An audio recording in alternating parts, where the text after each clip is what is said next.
Expo. Live from Beijing and Pandong, Tuesday marks the beginning of the second China International Import Expo, or CIIE, in the eastern Chinese municipality of Shanghai. World leaders will attend a grand opening ceremony very soon. Chinese President Xi Jinping will deliver a keynote speech at the event.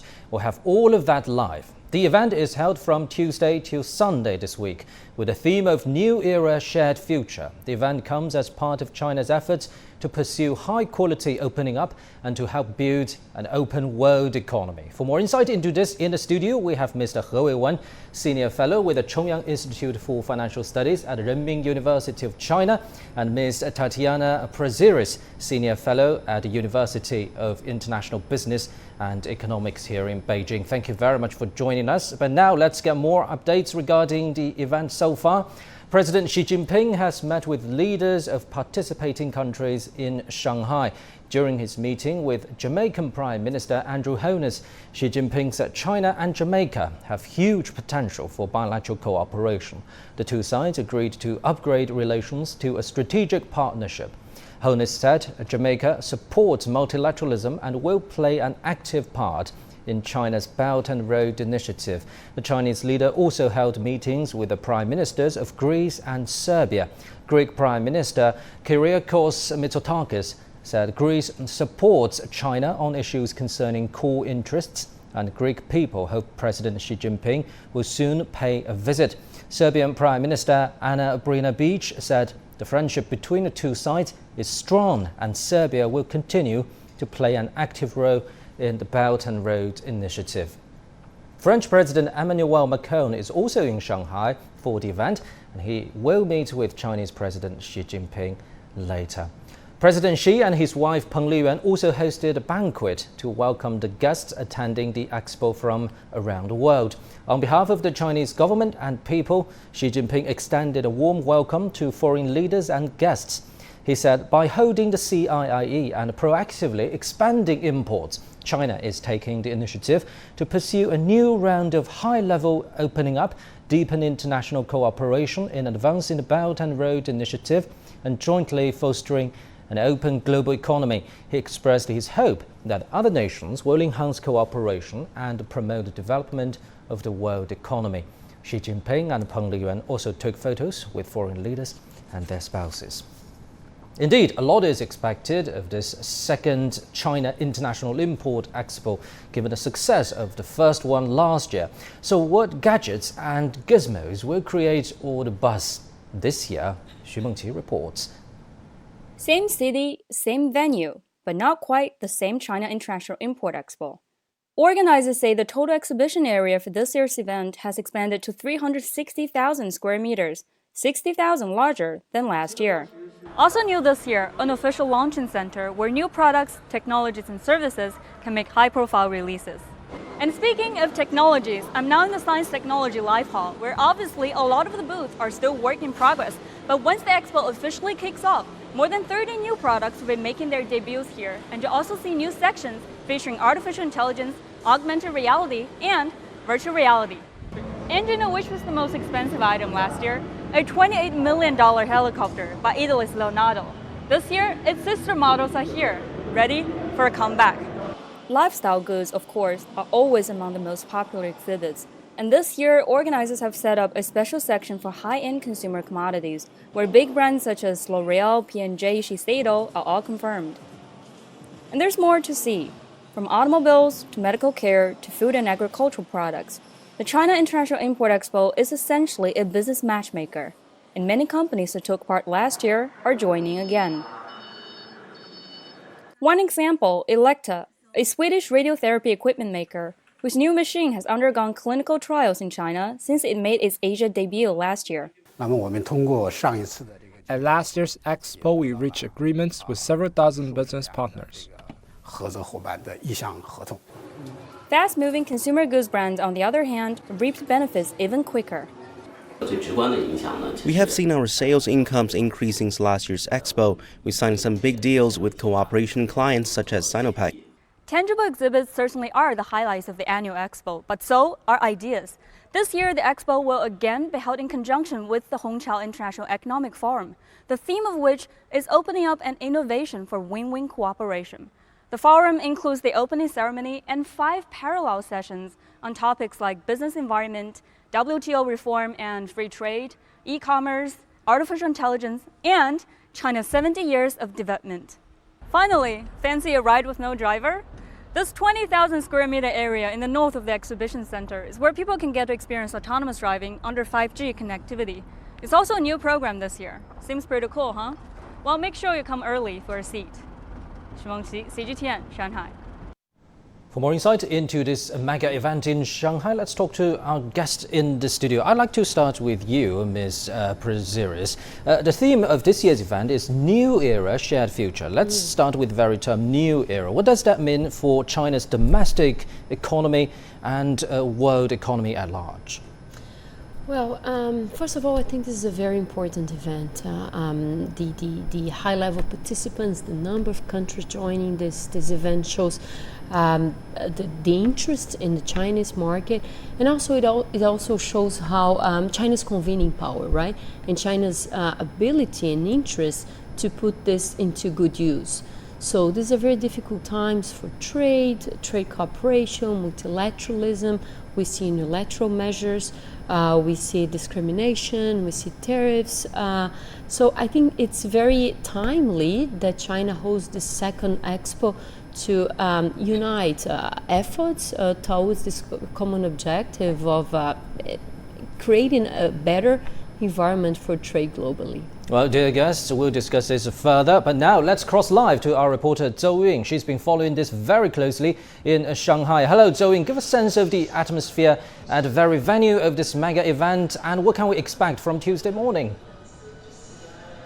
Good morning there, Pandeng. And as you know, we are now about 20 minutes away from the official kickoff of this opening ceremony. But you can see here, it's already a full house. And I talked to some of the delegates a few hours ago. And I think one of the consensus they shared is that this International Import Expo is not only getting bigger, but more importantly, it is getting better. What do I mean by getting better? First of all, let me give you a few examples. This credential, as you can see, that I'm now wearing. Do you have an idea how many different types of credentials were issued last year? There were actually 17. It was a big number. Why? Because it was the first time for us to host a high-level import expo like that. So I think maybe it's reasonable to have some complicated procedures, some confusion and misunderstanding. But the important thing is that great achievements and improvements have been made ever since. And this year, the number of types of different credentials have been cut from 17 to only 5. And this is just one example. And what is also simplified is the procedure of the important goods and services from other countries. For instance, the milk from New Zealand, before it take about 8 days to go through the customs, and now about the average length of customs is only about 3 days. So I think it is the examples like the credentials, it is the examples like the milk that have gained the expo itself great and good reputation among companies, not only here in China, but also in other countries around the world. And this is also why this upcoming opening ceremony, where President Xi Jinping is going to deliver a keynote speech, is attracting the world's attention. Because last year, Chinese President Xi Jinping delivered 5 measures in China's further opening up and reform, which includes stimulate import potential and free trade zone reform, etc. And the world is eager to know what is next, what is China's plan to further open up, to make its door wider and wider. So they are here, eager to listen to the president's speech and also want to know their golden opportunity to tap into the shared benefits and also common prosperity. Back in the studio, Pandeng. Thank you very much, and keep us updated. Our reporter Zhou Ying at the venue of the second CIIE. Now let's cross live to our reporter Ling Nan in the Shanghai Lingang New area, which is a part of the Shanghai pilot-free zone. Hello, Ling Nan. Tell us what's so special about this new area you're at right now. Hi, Pandan. The Shanghai Pilot Free Trade Zone is the first of its kind in China. It was established in 2013 and initially covered about 28 square kilometers.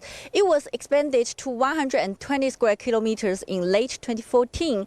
Chinese President Xi Jinping announced that Shanghai would expand the free trade zone in his keynote speech at the opening ceremony of the first CIIE last year, and the Lingang New Era is the answer to it. It was formally added to the Shanghai Free Trade Zone in this October with nearly 120 square kilometers. But the new era is not simply the expansion of the land size or a copy of existing free trade zones. It will become a special economic function zones to compete with the top international economic zones like Tokyo Bay and Singapore's Marina Bays. Take a look. A step closer to the first Shanghai-made Tesla car, the first 200 kilovolt transmission line to power the Tesla Shanghai Gigafactory was up and running in October. It uses 55 kilometers of cable and about 17 kilometers of ducts. The project took less than 6 months to complete. The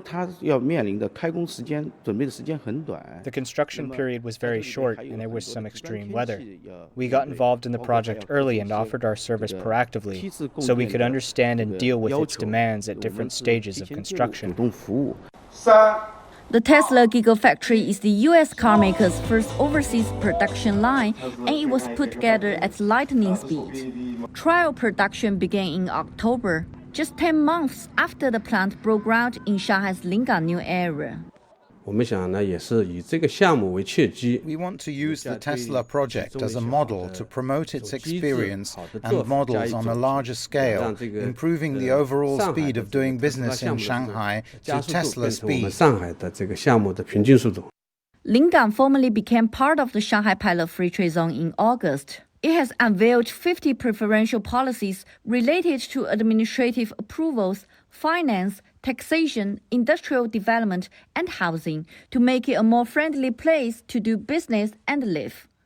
The Lingang New Era will be benchmarked against high international standards and common practices to compete with the top free trade zones worldwide and help further open up the Chinese economy. The German automation company Lenze registered in Lingang in 2006. Company executives say the new personnel and housing policies have helped them attract more talents, and they've now moved their Asia Research and Development Center to Lingang. Our production is very big this year, and we need a lot more workers. The local government has introduced us to the job market and provided public rental housing and subsidies to workers. The government has more service awareness and works more efficiently. The new era promises to offer easier capital flow, improved transport, and relaxed regulations for personnel and communications. Authorities say its experience can be promoted nationwide to stimulate the country's reform and opening up. Lin Nan, CGTN, Shanghai.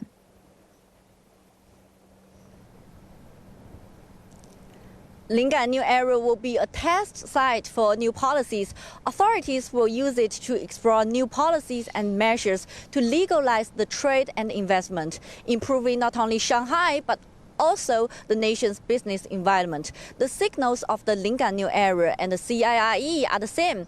That is, China will continue to deepen reform and further open up to attract more foreign companies to do business with China and in China and benefit from the world's second largest economy. Back to you, Pandan. Thank you very much, our reporter Lin Nan in Shanghai. So let's talk about this. Mr. He, as our reporter Zhou Yun just mentioned from the venue of the CIIE, she said this year's event is getting bigger and more importantly, it's getting better. Now, getting bigger is relatively easy to understand. Among the 64 countries participating, country exhibitions, 24 are joining the event for the first time and 15 countries are guest of honor compared with last year's 12. But what about getting better?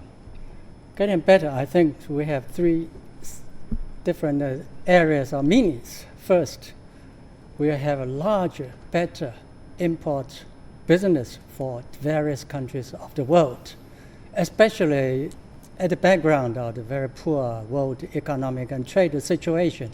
There has been synchronized economic downturns in over 90% of the world economies. So during this difficult time, the China's Import Expo provides a bright spot for all of the various countries to increase their exports and business in the huge China market, with a strong promise of China's further opening up. That's the first one. The second one is the second Import Expo this year has a great enhancement of the technology level. It's a showcase of the latest world technologies and the models and solutions of the day. Like the 5G technology, yes. Internet of Things. People from different countries, the business people and the government officials from different countries can share the latest development world and exchange for finding their solutions and finding them more opportunities for the future, not only for the present, but for the future. That's a long-term significance. The third one is, instead of on the basis of the business and technology, we also have a government-to-government corporations. We have a Hiram Hongqiao International Economy Forum, and the government from different countries will come together to discuss how to enhance cooperation among them, and to defend multilateralism and to fight protectionism, so as to contribute to the continuous development of trade over a long term. So talking about the world multilateral trading system, Ms. Prezzie, earlier you were quite straightforward about the challenges faced by this very system. So we know that the WTO Director General, Mr. Roberto Azevedo, will be attending the upcoming opening ceremony. What's the key message from him you're expecting? Well, the message I expect from him is the support, the fact that this expo sends a very strong message of support to multilateralism, a support to a rules-based system, a support to the WTO. As I mentioned, these are very challenging times for world trade and for those who believe in multilateralism, who believe in international cooperation. So his participation here sends a very strong message that support is needed, and this support is very welcome. The fact that so many high-level participants from all over the world come to China on this occasion also express the willingness to cooperate, and China is providing a platform for that, which is something very welcome. And dear guests, we'll be discussing this very soon. Now, you're watching a special coverage on CGTN on the second China International Import Expo. Stay with us.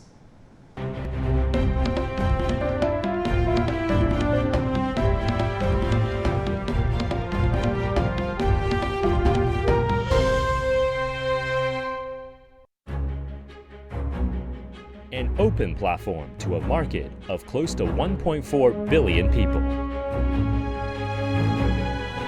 A new platform strengthening global economic cooperation. A progressive platform promoting innovative growth and inclusive development. Join CGTN and its integrated media teams as we take you to the second China International Import Expo in Shanghai. We'll show you how the expo reflects a new era of China's opening up, how it builds a shared future of global economic prosperity, and what this means for consumers, businesses, and policymakers. Only on CGTN.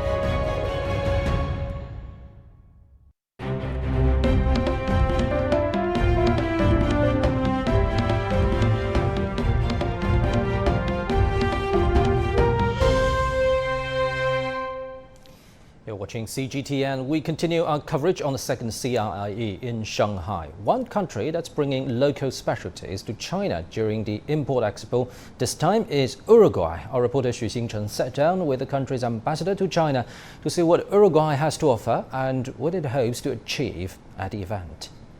What do you expect to come out of the second China International Import Expo, and how have companies from your country been preparing for this?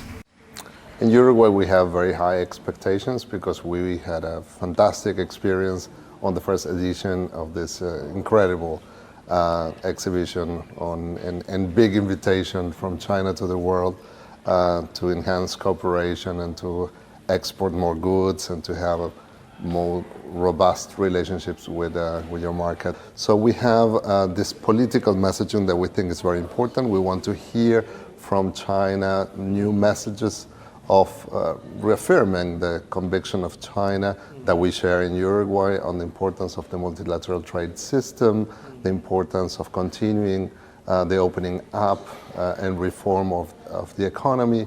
So this is from the political side, and then we have the private sector. More and more companies are coming. In this year, we have more than 170 Uruguayan companies that are registered to be very active in this exhibition and this fair. We came to this very important second edition, not only with the very traditional soybean sector, the beef sector, and others, the forestry sector that is also very robust in China, but also with our dairy companies. Uruguay is a very efficient producer of cheese, of milk, of butter. And just on that note, so we know that trade ties between China and Uruguay have been pretty strong and continue to prosper, especially as right now China's demand for agricultural products such as beef and soybeans continue to rise. So what's your take on the future outlook for the two countries' trade partnership? We think there's a very clear tendency on continue to grow our flows of trade, and we have a very balanced trade, and this is that shows the healthiness of our bilateral relation. We import a lot from China, we export a lot to China. We have very complementary economies, and we want to do more. And there's a very clear message from the Uruguayan government that we are ready to start all the works in order to associate our economy with the China economy. We are the first country of the Mercosur that has expressed its willingness to start all the process of a free trade agreement with China. Probably you know this, pork has been the main source for protein in Chinese people's diets. However, as incomes continue to grow here in China, that a few consumption upgrades, more people are growing fond of the taste of beef. And as you have mentioned, the dairy products, especially in those smaller cities, not just first-tier cities like Beijing and Shanghai. So how attractive is that? This is very attractive to Uruguay. We are just coming back from Jo'ot with our Minister of Agriculture and with a private sector delegation. We are exploring not only the big cities of China, but we're trying to get closer to smaller cities that are also incredibly attractive markets for the Uruguayan private sector. So we are doing a lot of efforts trying to reach out not only in the big cities where the Uruguayan products have already been presented for many years, but also trying to reach out others. And we think that is in those places where our very important products find new consumers that are looking for new elements, that are more caring about environment, that they really want to have something that is coming from another place in the world, but that has certain conditions that makes it absolutely unique and boutique. Uruguay's ambassador to China there. The World Bank has included China on a list of the top 10 improvers when it comes to business environment. China has been on the list 2 years in a row, but what measures have led to this result? Here are some details. China is the world's second largest economy. But how easy is it to do business in China? A clear answer is in the World Bank's report Doing Business 2020, comparing business regulation in 190 economies. China's ranking in ease of doing business climbed to the 31st this year, up from the 46th last year. It's also among the 10 economies that improved the most. Among areas of improvement, dealing with construction permits, getting electricity, resolving insolvency, strengthening protection of minority investors, and simplification of import and export processes. But that's just the beginning. More reform is set to come. In July, President Xi Jinping stressed building a stable, fair, transparent, and predictable business environment, and the State Council just released a major regulation which will become effective in 2020. The policy says China shall provide equal protection to all market entities and ensure they can make equal use of all factors of production and enjoy support policies. It also details efforts on cutting red tape, streamlining administrative approval, and improving supervision and law enforcement. Jing Chao, CGTN. Well, Mr. Hrus, this is the second CIIE. Many are still asking a fundamental question: why China started this event from the year 2018? Some are saying that it's closely related to China's economic transformation from a domestic consumption-driven one. And talking about consumption, it's growing quite fast. And from the Commerce Ministry, it says consumption contributed 60.5% of China's economic growth in the January to September period this year, and with service consumption accounting for 50.6% of the final consumption expenditure of residents. What do you make of this momentum? Do you think it is this very momentum that's attracting foreign exporters this time?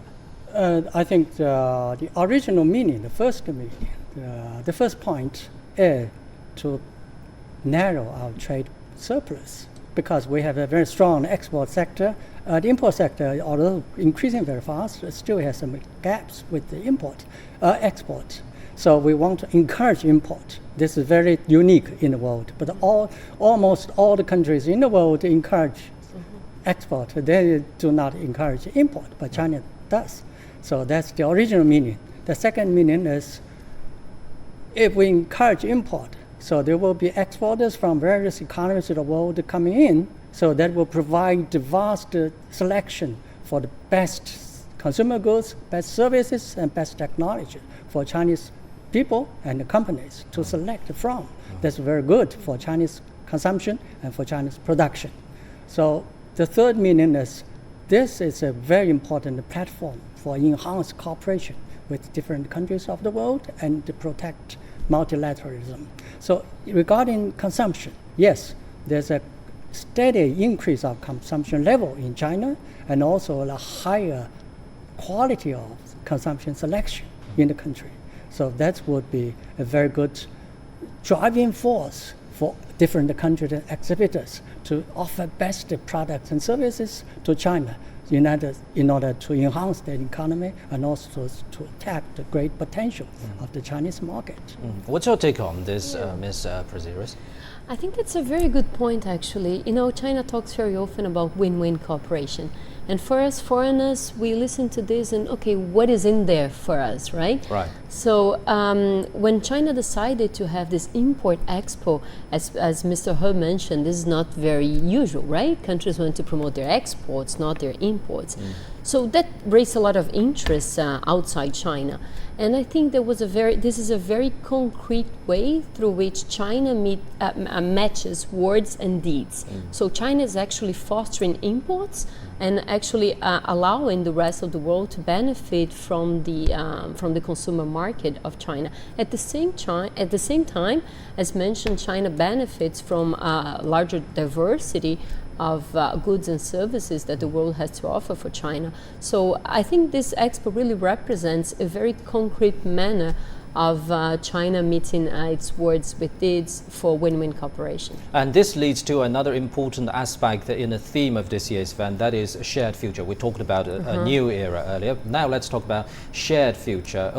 Do you think rising protectionism, is the single biggest challenge to the shared future of global trading system and the global economy? Because let me refer you to the former vice chairman of the UN Business Council, John W. Allen. He said China's market opening benefits all countries, including China itself, and protectionism is self-defeating. Well, I couldn't agree more. I think protectionism, unilateralism, all these measures that actually put power ahead of the rule of law in terms of trade is very detrimental to the world economy. I think China has been a very strong supporter of the multilateral trading system of the WTO, and this kind of support is very much needed in today's world. We're seeing a slowdown of the world economy, and leaders have a lot to do in order to tackle this problem. And facing protectionism, tackling protectionism is probably the key issue that is in leaders' hands to address this problem. And China also made it very clear that it supports the reform of the WTO. What do you think are the daunting challenges at hand with the WTO? Yes. Well, listen, China has been a very strong supporter of the WTO and the reform of the WTO. China has presented a paper with very concrete suggestions about how the WTO could be improved. I think one of the most urgent issues is to fix the dispute settlement system of the WTO. So when countries have disputes, trade disputes, and that's normal where business happens, they can resort to the WTO to solve their problems. So the system that was created for that it's about to collapse because countries cannot agree on the appointment of new judges. So China has been very active in trying to solve that very urgent problem. So as of December this year, there would not be a functioning appellate body in the WTO. So that's urgent. And then there are other urgent but also very important issues that relate to unilateral and discriminatory measures. And China is frankly the target of measures being imposed by other countries. And I think it is very important for the international community to restore the rule of law and to make sure the power doesn't prevail over consensus among countries. Now let's get more updates on the big event. This year's CIIE has drawn a large number of countries involved in the China proposed Belt and Road Initiative. Of the 64 countries participating in the country's exhibition, 53 have joined the initiative, 31 are located along Belt and Road routes, and 4 have signed a third-party market cooperation document under the BRI. 1/3 of all products to be showcased at the event come from countries along Belt and Road routes. So, Ms. Let's talk about the role of the Belt and Road Initiative in today's topic, that is China's International Import Expo. And in his speech at the welcoming banquet on Monday, President Xi Jinping made it very clear that the CIIE is designed to trade goods and services, exchange culture and ideas, welcome visitors from across the globe, benefit the whole world, and respond to the aspiration of people from various countries to live a better life. That sounds like also the essence of the BRI, right? Yes, because the very essence of BRI initiative is to have all the countries participating in this initiative win. So we all win, so the shared future for mankind. That means in the past years, for 5 years, we have seen a robust increase of trade between China and the BRI countries. Now for the first 9 months of this year, our trade with the BRI countries accounted for 29% of the total. 5 years ago, the percentage was 24%. So 1 percentage up average per year. That's very good. So this second Import Expo will provide a golden chance for enhanced trade between China and the BRI countries. That's two aspects. First, China will get benefit from a good offer of all the possible goods, services, and the goods from those countries. They will increase their benefits as well. On the other hand, they will also seek China's market and China's product and China's opportunity so as to enhance cooperation with China in the future. And also, among cooperation, the discussions could also happen among BRI countries, among themselves. They could increase the cooperation among themselves. That will be good for everyone. So earlier, Ms. Prezzie, you mentioned this Chinese idea of win-win. So in a BRI context, what approaches have you seen regarding to the win-win approach? Yes. So I think for many countries, attracting investment in infrastructure and connectivity is a real win. And I think for China, that also creates an opportunity to increase its outside foreign direct investment. And that is good for the economy because it fosters links between China and BRI partnering countries. It increases trade. Well, dear guests, let's cross live to the main event in Shanghai. And that's the opening ceremony of the CIIE. Distinguished heads of state, heads of government, leaders of international organizations, heads of delegations, guests, ladies and gentlemen, friends, good morning. Welcome to the second China International Import Expo and Hongqiang International Economic Forum. The CIIE is the world's first national exhibition focusing on the theme of import. President Xi Jinping clearly stated that the CIIE, an event to be held on an annual basis, will feature good performance, good results, and continued success in the years to come. Thanks to his personal involvement and instruction, to the joint efforts of various provinces, departments, and teams, and to the active participation and support of national governments, international organizations, and business communities, the second CIIE has completed its preparation and will be opened officially today.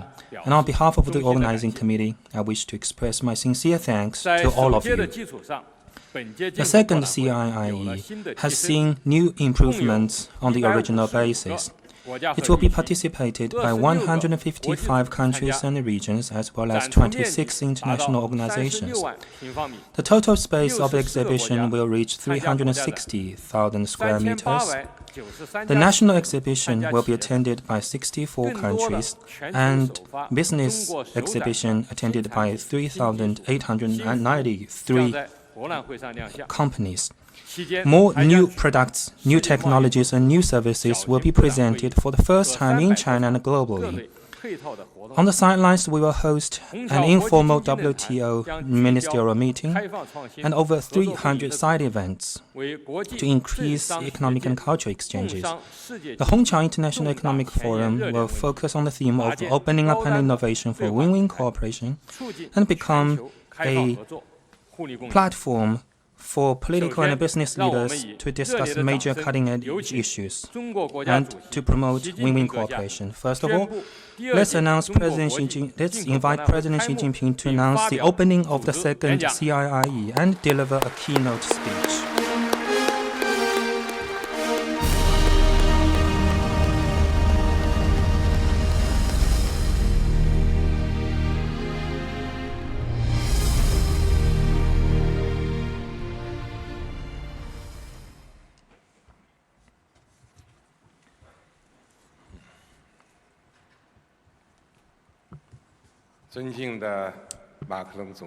Your Excellency President Emmanuel Macron, Your Excellencies Prime Minister Andrew Holness, Prime Minister Kyriakos Mitsotakis, and Prime Minister Anna Brnabic, Your Excellencies Speakers of Parliament, Your Excellencies, Heads of International Organizations, Your Excellencies, Heads of Delegations, distinguished guests, ladies and gentlemen, friends.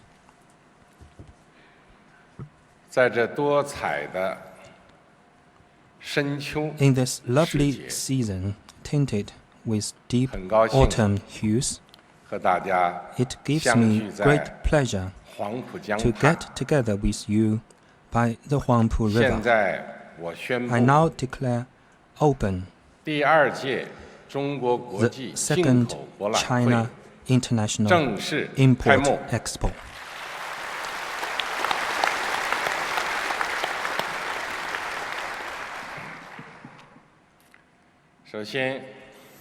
At the outset, on behalf of the Chinese government and people, as well as in my own name, a hearty welcome to all the distinguished guests from afar. To the many old and new friends gathered here from across the world, I give you my warm greetings and best wishes.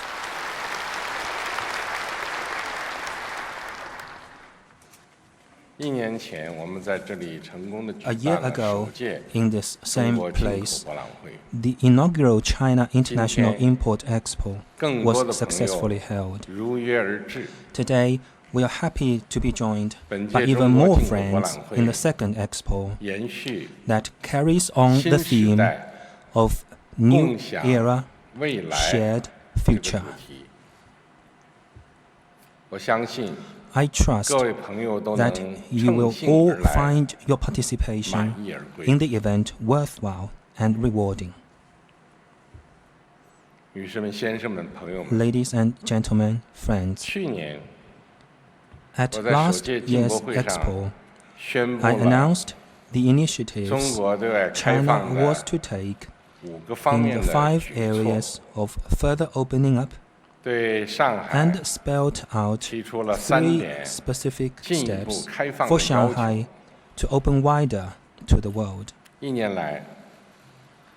year on, these initiatives and steps have been by and large put in place. The Shanghai Pilot Free Trade Zone now has a Lingang special area.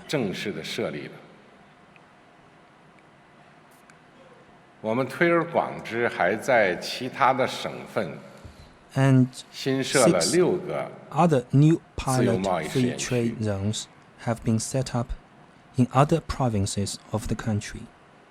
The Shanghai Stock Exchange launched a SciTech Innovation Board with a registration system being piloted for the listing of companies. In the Yangtze River Delta area, a plan for integrated development of the region has been introduced as a national strategy. Over the past 2 years, new progress was made in the formulation of China's national strategies, including those among the Guangdong, Hong Kong and Macau, as well as among Beijing, Tianjin, Hebei provinces, and the Yangtze River Delta area. We're also promoting the high-quality ecological development strategy of the Yellow River region and the strategy to revitalize China's northeastern provinces and China's western region. This year, we have set out clearly the strategy of developing the Yangtze River Delta area. At the national level, a foreign investment law will enter into force on 1st January next year. A management system combining pre-establishment national treatment and the negative list has been effected nationwide. More progress is being made in increasing imports to boost consumption and in bringing down the tariff level. For last year's Expo, during my bilateral events with foreign leaders,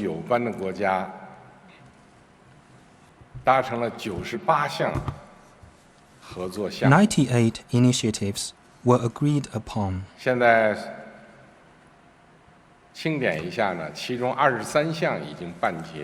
Of which 23 have now been completed, 47 are making good progress, and 28 are on track of steady implementation. This is a summary of what China has been doing after the first CIIE. This shows that we do honor our commitments, and we will deliver on what we have promised. Ladies and gentlemen, friends, economic globalization represents the trend of history.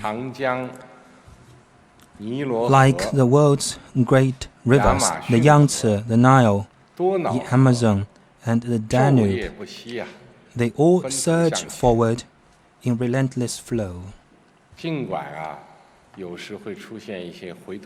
And nothing can stop their mighty movement, not the current of undertows or hidden shoals or rocks beneath the water.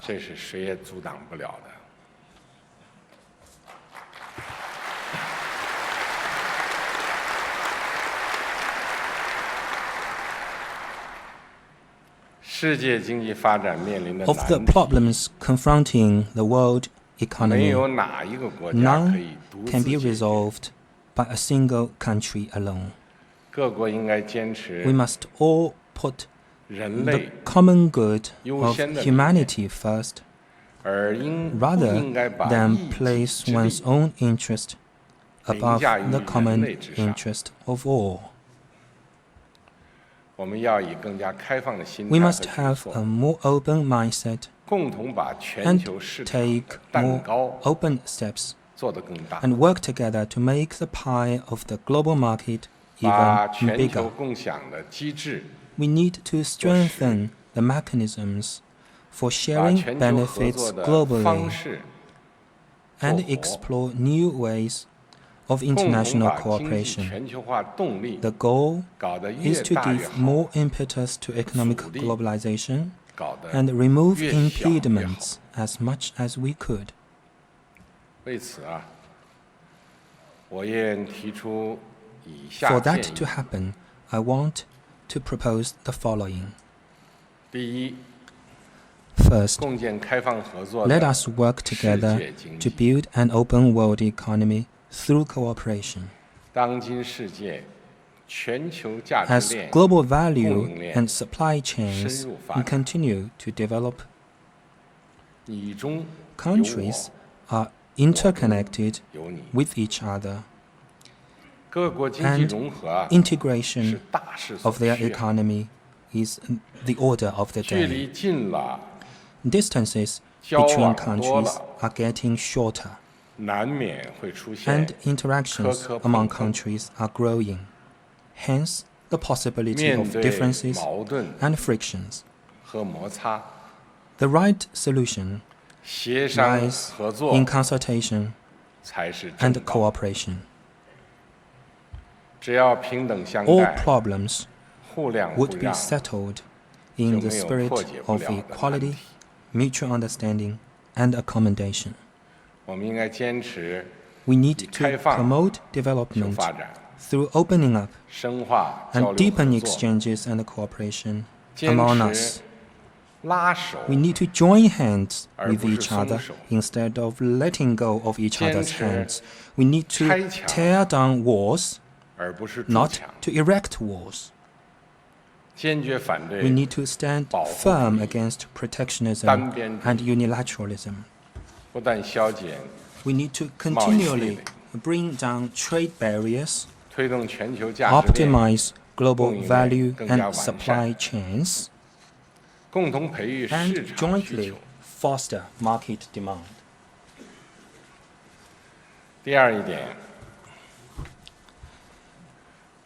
Second, let us work together to build an open world economy with innovation. Innovation-driven development is essential to sustained growth of the world economy. What we are seeing is a new round of scientific and technological revolution and industrial transformation.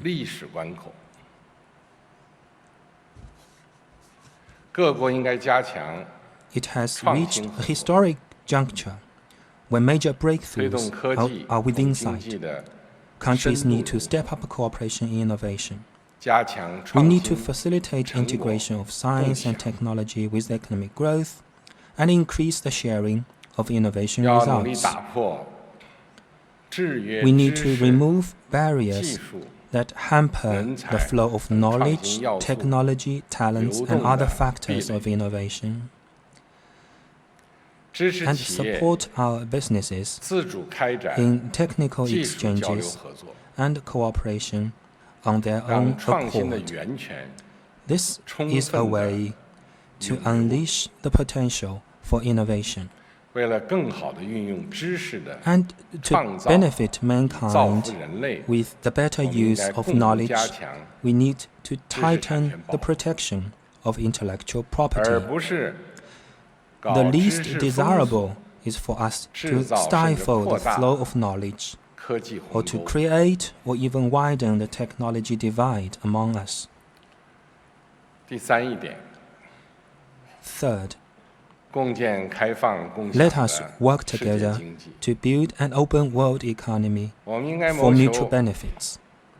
We need to work toward the vision of inclusive and mutually beneficial development. We need to work together to safeguard the international order underpinned by the purposes and principles of the UN Charter, uphold the core values and basic principles of the multilateral trading system, promote trade and investment liberalization and facilitation, and make economic globalization more open, inclusive, balanced, and beneficial to all. We need to work in real earnest to implement the UN 2030 Agenda for Sustainable Development and increase support for the least developed countries so that the benefits of development will reach more countries and peoples. Ladies and gentlemen, friends, standing at a new historical starting point, China will open its door only wider to the world. The Communist Party of China has just concluded the fourth plenary session of the 19th Central Committee. Several major decisions have been made to further uphold and improve the socialist system with Chinese characteristics and to modernize the country's system and capacity for governance.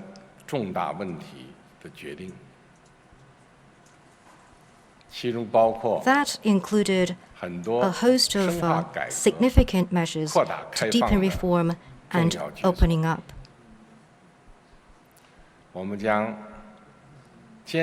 China will adhere to its fundamental state policy of opening up and stay committed to opening up to promote reform, development, and innovation.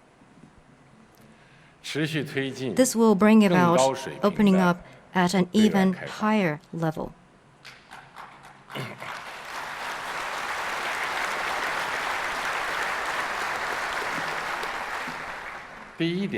First, China will continue to open up its market. China has a population of 1.4 billion. Its middle-income population is the biggest in the world. The huge Chinese market points to a potential that is simply unlimited. The Chinese people often say, the world is a big place, and I want to see just more of it. What I want to say to you today is that the Chinese market is such a big one that you should all come and see what it has to offer.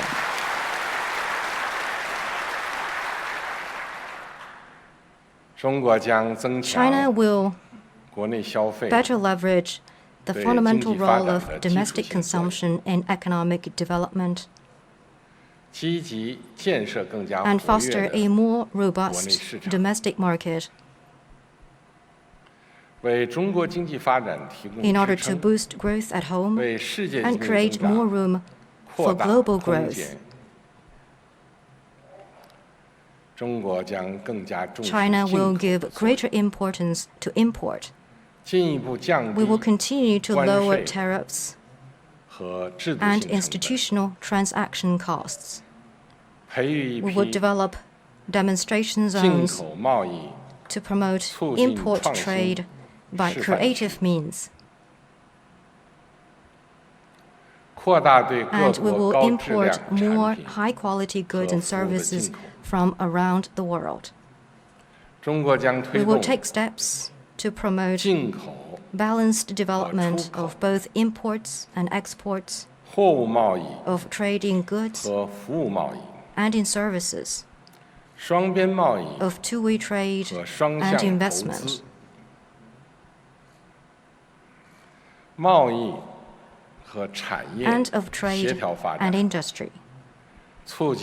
This way, we will ensure a free yet orderly flow of both international and domestic factors of production, improve the efficient allocation of resources, and deepen integration of markets.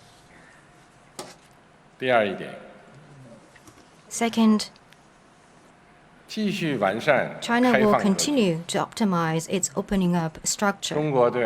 China's opening up is all-dimensional and all-sectoral. A new structure of all-out opening up is quick in the making. China will continue to encourage bold trials and experiments in pilot free trade zones and quicken the development of the Hainan Free Trade Port, Hainan Province will be built into a province-wide free trade port so that they can become pacesetters of opening up in China. China will continue to implement a number of strategies that I mentioned above: the Beijing-Tianjin-Hebei region, the Yangtze River Economic Belt, the Yangtze River Delta region, and the Guangdong-Hong Kong-Macau Greater Bay Area. And we will draw up and improve a new national strategy for environmental protection and high-quality development in the Yellow River Basin. The purpose is to seek greater synergy of opening up among different parts of the country. You may know that we have two major rivers in China, the Yangtze River and the Yellow River.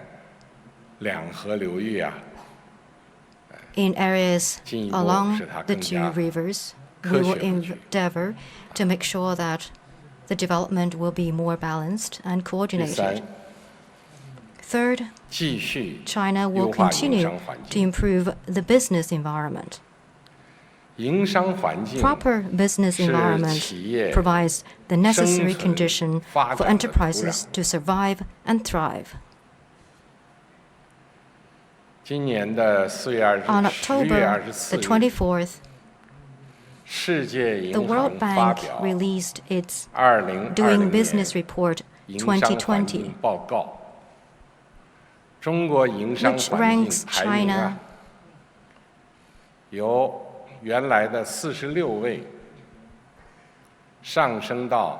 31st, up by 15 places from last year's 46.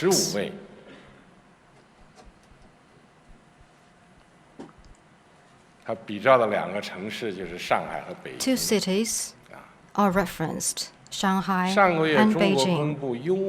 Last month, China issued a regulation on optimizing the business environment. And going forward, China will continue to remove major constraints on economic development, gear up reforms regarding key links and areas, and modernize the system and capacity for governance as an institutional support for high-standard opening up and high-quality development. China will continue to foster an enabling business environment that is based on market principles, governed by law, and up to international standards. We will give foreign investments greater market access to more sectors, shorten the negative list further, and improve institutions for investment promotion and protection, and for information reporting. With regard to IP protection, we will cultivate an environment that appreciates the value of knowledge, improve the legal framework, step up law enforcement, and enhance protection through both civil and criminal justice systems.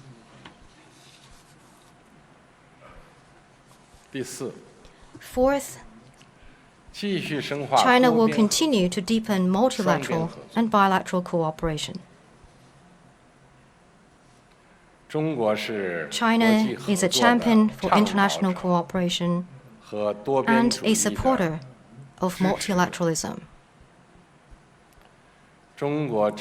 China supports necessary reforms to the WTO so that the organization can play a bigger role in promoting openness and development, so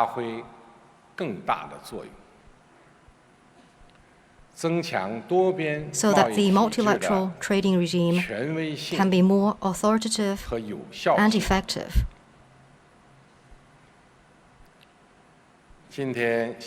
Later this afternoon, the Chinese side will host an informal WTO ministerial meeting. We look forward to candid exchanges that will lead to joint actions to improve global economic governance. I am happy to note that yesterday, 15 countries taking part in the Regional Comprehensive Economic Partnership, or RCEP, concluded text-based negotiations, and I hope the agreement will be signed and enter into force at an early date.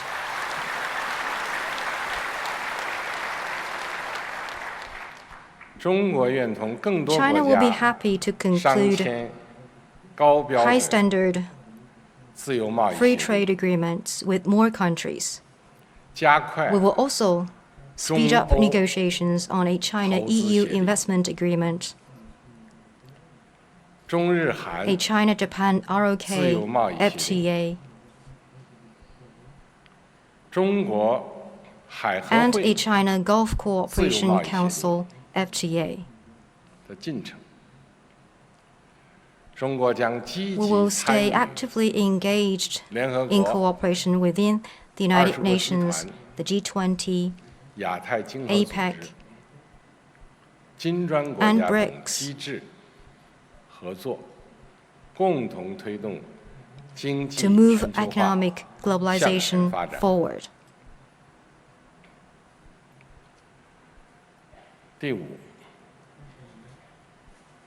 Fifth, China will continue to advance Belt and Road cooperation.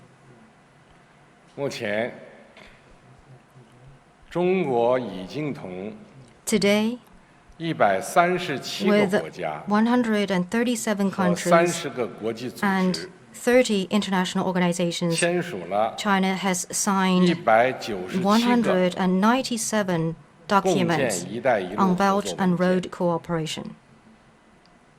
China will follow the principle of extensive consultation, joint contribution, and shared benefits, follow the philosophy of open, green, and clean cooperation, and a high-standard, people-centered, and sustainable approach to promote high-quality Belt and Road cooperation. Ladies and gentlemen, friends, looking forward, China will follow the new development approach and the strategy of innovation-driven development and redouble our efforts to foster new growth drivers by shifting the growth model, improving the economic structure, and creating new growth momentum. We believe such efforts will not only bring China high-quality development, but also new growth opportunities for the global economy.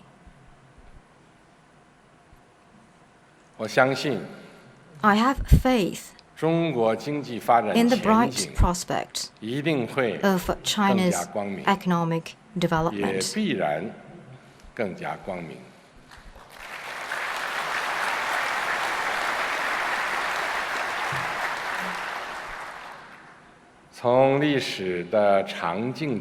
China's development, viewed through the lens of history, makes an integral part of the lofty cause of human progress.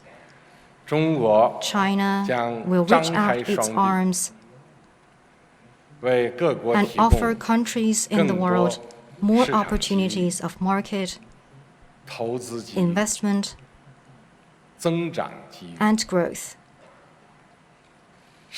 Together, we can achieve development for all. Ladies and gentlemen, friends, the Chinese civilization has always valued peace under heaven and harmony among nations.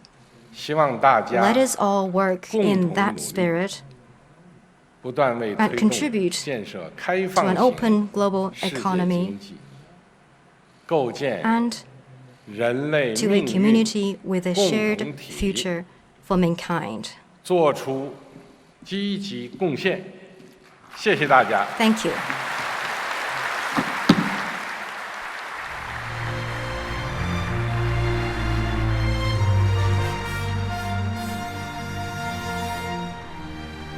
You're watching live footage from Shanghai. This is the opening ceremony of the second China International Import Expo. Chinese President Xi Jinping has just delivered a keynote speech, and he also announced the official start of this year's main event.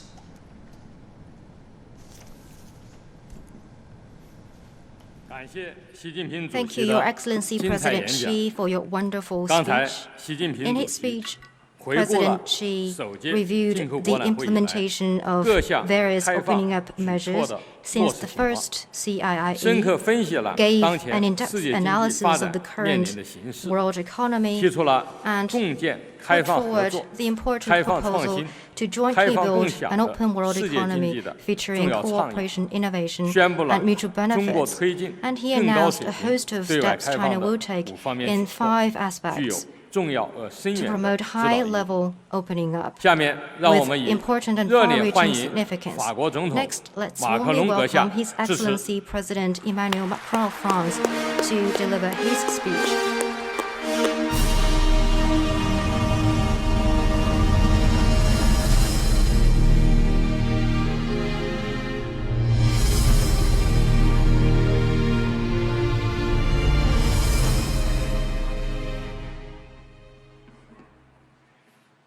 Monsieur le Président de la République populaire de Chine, Your Mesdames et Excellency, Messieurs les chefs d'État et de gouvernement, President Xi Mesdames et of the Messieurs People's Republic of China, les Your ministres, Excellencies, Heads of State and Mesdames et Government, Messieurs les dirigeants d'organisations Ministers, ladies and gentlemen, Mesdames et Messieurs entrepreneurs, Mesdames et Messieurs les heads dirigeants of d'entreprises, international chers amis. organizations, Je suis heureux d'être parmi and vous members of the EU aujourd'hui Commission. pour honorer Dear friends, l'engagement it gives me great pleasure today pris auprès de vous, cher Président, d'être à to vos honor côtés my pour cette seconde promise édition made de la foire de to Shanghai. President Xi that I Nous will poursuivons join ici un him dialogue at the engagé il y a second presque 2 ans China Xi'an, International Import Expo. dans l'antique capitale des routes Here de la we soie, are continuing our itinéraire dialogue that terrestre des started last caravaniers year in chargés de Xi'an, marchandises reliant which is an la ancient Chine à capital l'Europe en along passant the par l'Asie ancient centrale Silk et le Road. Moyen-Orient. Et Merchants ce n'est pas un hasard of the old days si used ce to chemin travel along this se poursuit Silk Road that aujourd'hui connect China à and Shanghai. Europe. And this Silk Road extends to Shanghai. This is no accident because Shanghai is a meeting place of China, Europe, and the rest of the world. And Shanghai gets its name from the sea because it is where the Yangtze River flows into the ocean. The city of Shanghai is a symbol of China's reform and opening up and its dialogue with the West. It once experienced darkness of aggression. It also found its identity through hard struggle and renewed its glorious chapters. About 100 years ago, two Chinese student workers, Mr. Zhou Enlai and Mr. Deng Xiaoping, started their journey to Marseille of France from Shanghai by boat. And today, China has engaged in reform and opening up for more than 40 years. This rapid, grand, and effective and practical campaign has been a turning point in the history of the world. A great advantage of China is its strong sense of unity. I believe that it is important that we emphasize this point so that we can meet the challenges we both face today and maintain the option of reform and opening up in the 21st century. For that, President Xi once again confirmed that reform and opening up is the only choice of China, and that is also a profound choice of Europe as well. Here, I want to stress three messages. First, based on mutual trust and openness, we recognize the significance of China's reform and opening up to the whole world, and also the importance of following this path of reform and opening up. And I want to once again thank President Xi for reviewing the progress made over the past 12 months, and for once again confirming the way forward. This choice reflects the talent of Chinese workers, people, students, and business people. It has also contributed to the most rapid and grand human transformation in the world history, with an annual growth of 9%, 25-fold increase in per capita income, and nearly 800 million people lifted out of poverty. All these are the achievements of reform and opening up in China. And China's these successes are attributable to its own efforts and also to globalization. China has benefited from and shaped the process of globalization. In 2001, China joined the World Trade Organization, which helped shift the focus of the global economy towards Asia, facilitating global economic growth, and pointed the way forward for other developing countries. Well, today, China needs to open itself to the rest of the world, just as the world needs to be open to China. Indeed, the Chinese economy has transformed in a profound manner. Today's China is no longer a world factory churning out cheap products. It has rightly emphasized on developing its domestic market, strengthening its middle-income group, and get ahead in the global competition of high value-added high-tech competition.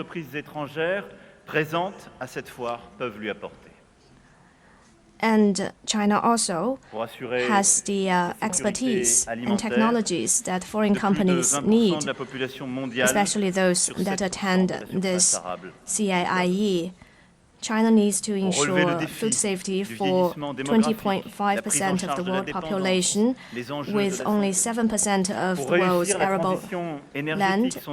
It also needs to meet the challenges of an aging population and ensure a sound eco-environment while its urban population is growing at a speed of 18 million every year. Under such circumstances, China also needs to achieve sustainable development and promote innovation and catch up with the rest of the world in areas it used to fall behind. It has now achieved progress in high-tech sectors. China is a nation of inventors. In the past, it has invented gunpowder, and today it has been the inventor of quantum computing and other AI technologies. But we also need to see greater openness, for example, in the agricultural sector. It is one of the top 3 France exports to China, and China is a top export market for our pork products outside Europe. Today, I was accompanied by many French companies, big and small, covering such areas of energy, environment, agriculture, etc. And this CIIE is attended by not just French companies, but also those from other parts of Europe. And these business people told me that they have high hopes for China's commitment and promises. Over the past few years, a lot of efforts have been put into place. For example, the negative list has been reviewed twice, has been revised twice, and the restrictions on joint venture have been cancelled. The reductions in tariffs have also been approved, and we call on further efforts to cement these measures. All of these measures are consistent with President Xi's speech made in 2017 at the World Economic Forum in Davos. Mr. President, during your speech in 2017, you mentioned the growing anxieties about economic imbalance in the world, and you also quoted Charles Dickens saying after the Industrial Revolution that this is the best of times and the worst of times. And I believe this is a very wise statement to capture what is happening in today's world. Because in the past few decades, we have benefited from economic globalization, but on the other hand, we are also witnessing growing divide in the world. And my second message is that if we want to maintain such open globalization that benefits all, we must together refine or redefine a trading order, a trade order that reflects the reality of today's world and a more balanced world. Today's crisis is not temporary. The root of such crisis lies in our inability to address the imbalances that exist, which are caused by globalization. Globalization has failed to curb the growing imbalance within our nations. The wealth is concentrated in the hands of the wealthiest. And we also face such challenges of climate change and a digital world, and globalization has failed to help us adapt to these challenges. I know that China also faces the challenges of imbalance, especially between its urban and rural areas. I know this is one of the priorities for the Chinese government, and it is just as important as environmental challenges. Au fait que les progrès considérables des dernières décennies ont dans le même temps engendré des transformations et des tensions dans nos sociétés. Du fait de la désindustrialisation de nombreuses régions, des emplois détruits, des déficits commerciaux qui ont pu s'installer, in the past few years, which led to division in the society because of dans de nombreuses régions du globe, deindustrialization. There have been some trade imbalance which lead to fears and self-protection in Europe and other parts of the world.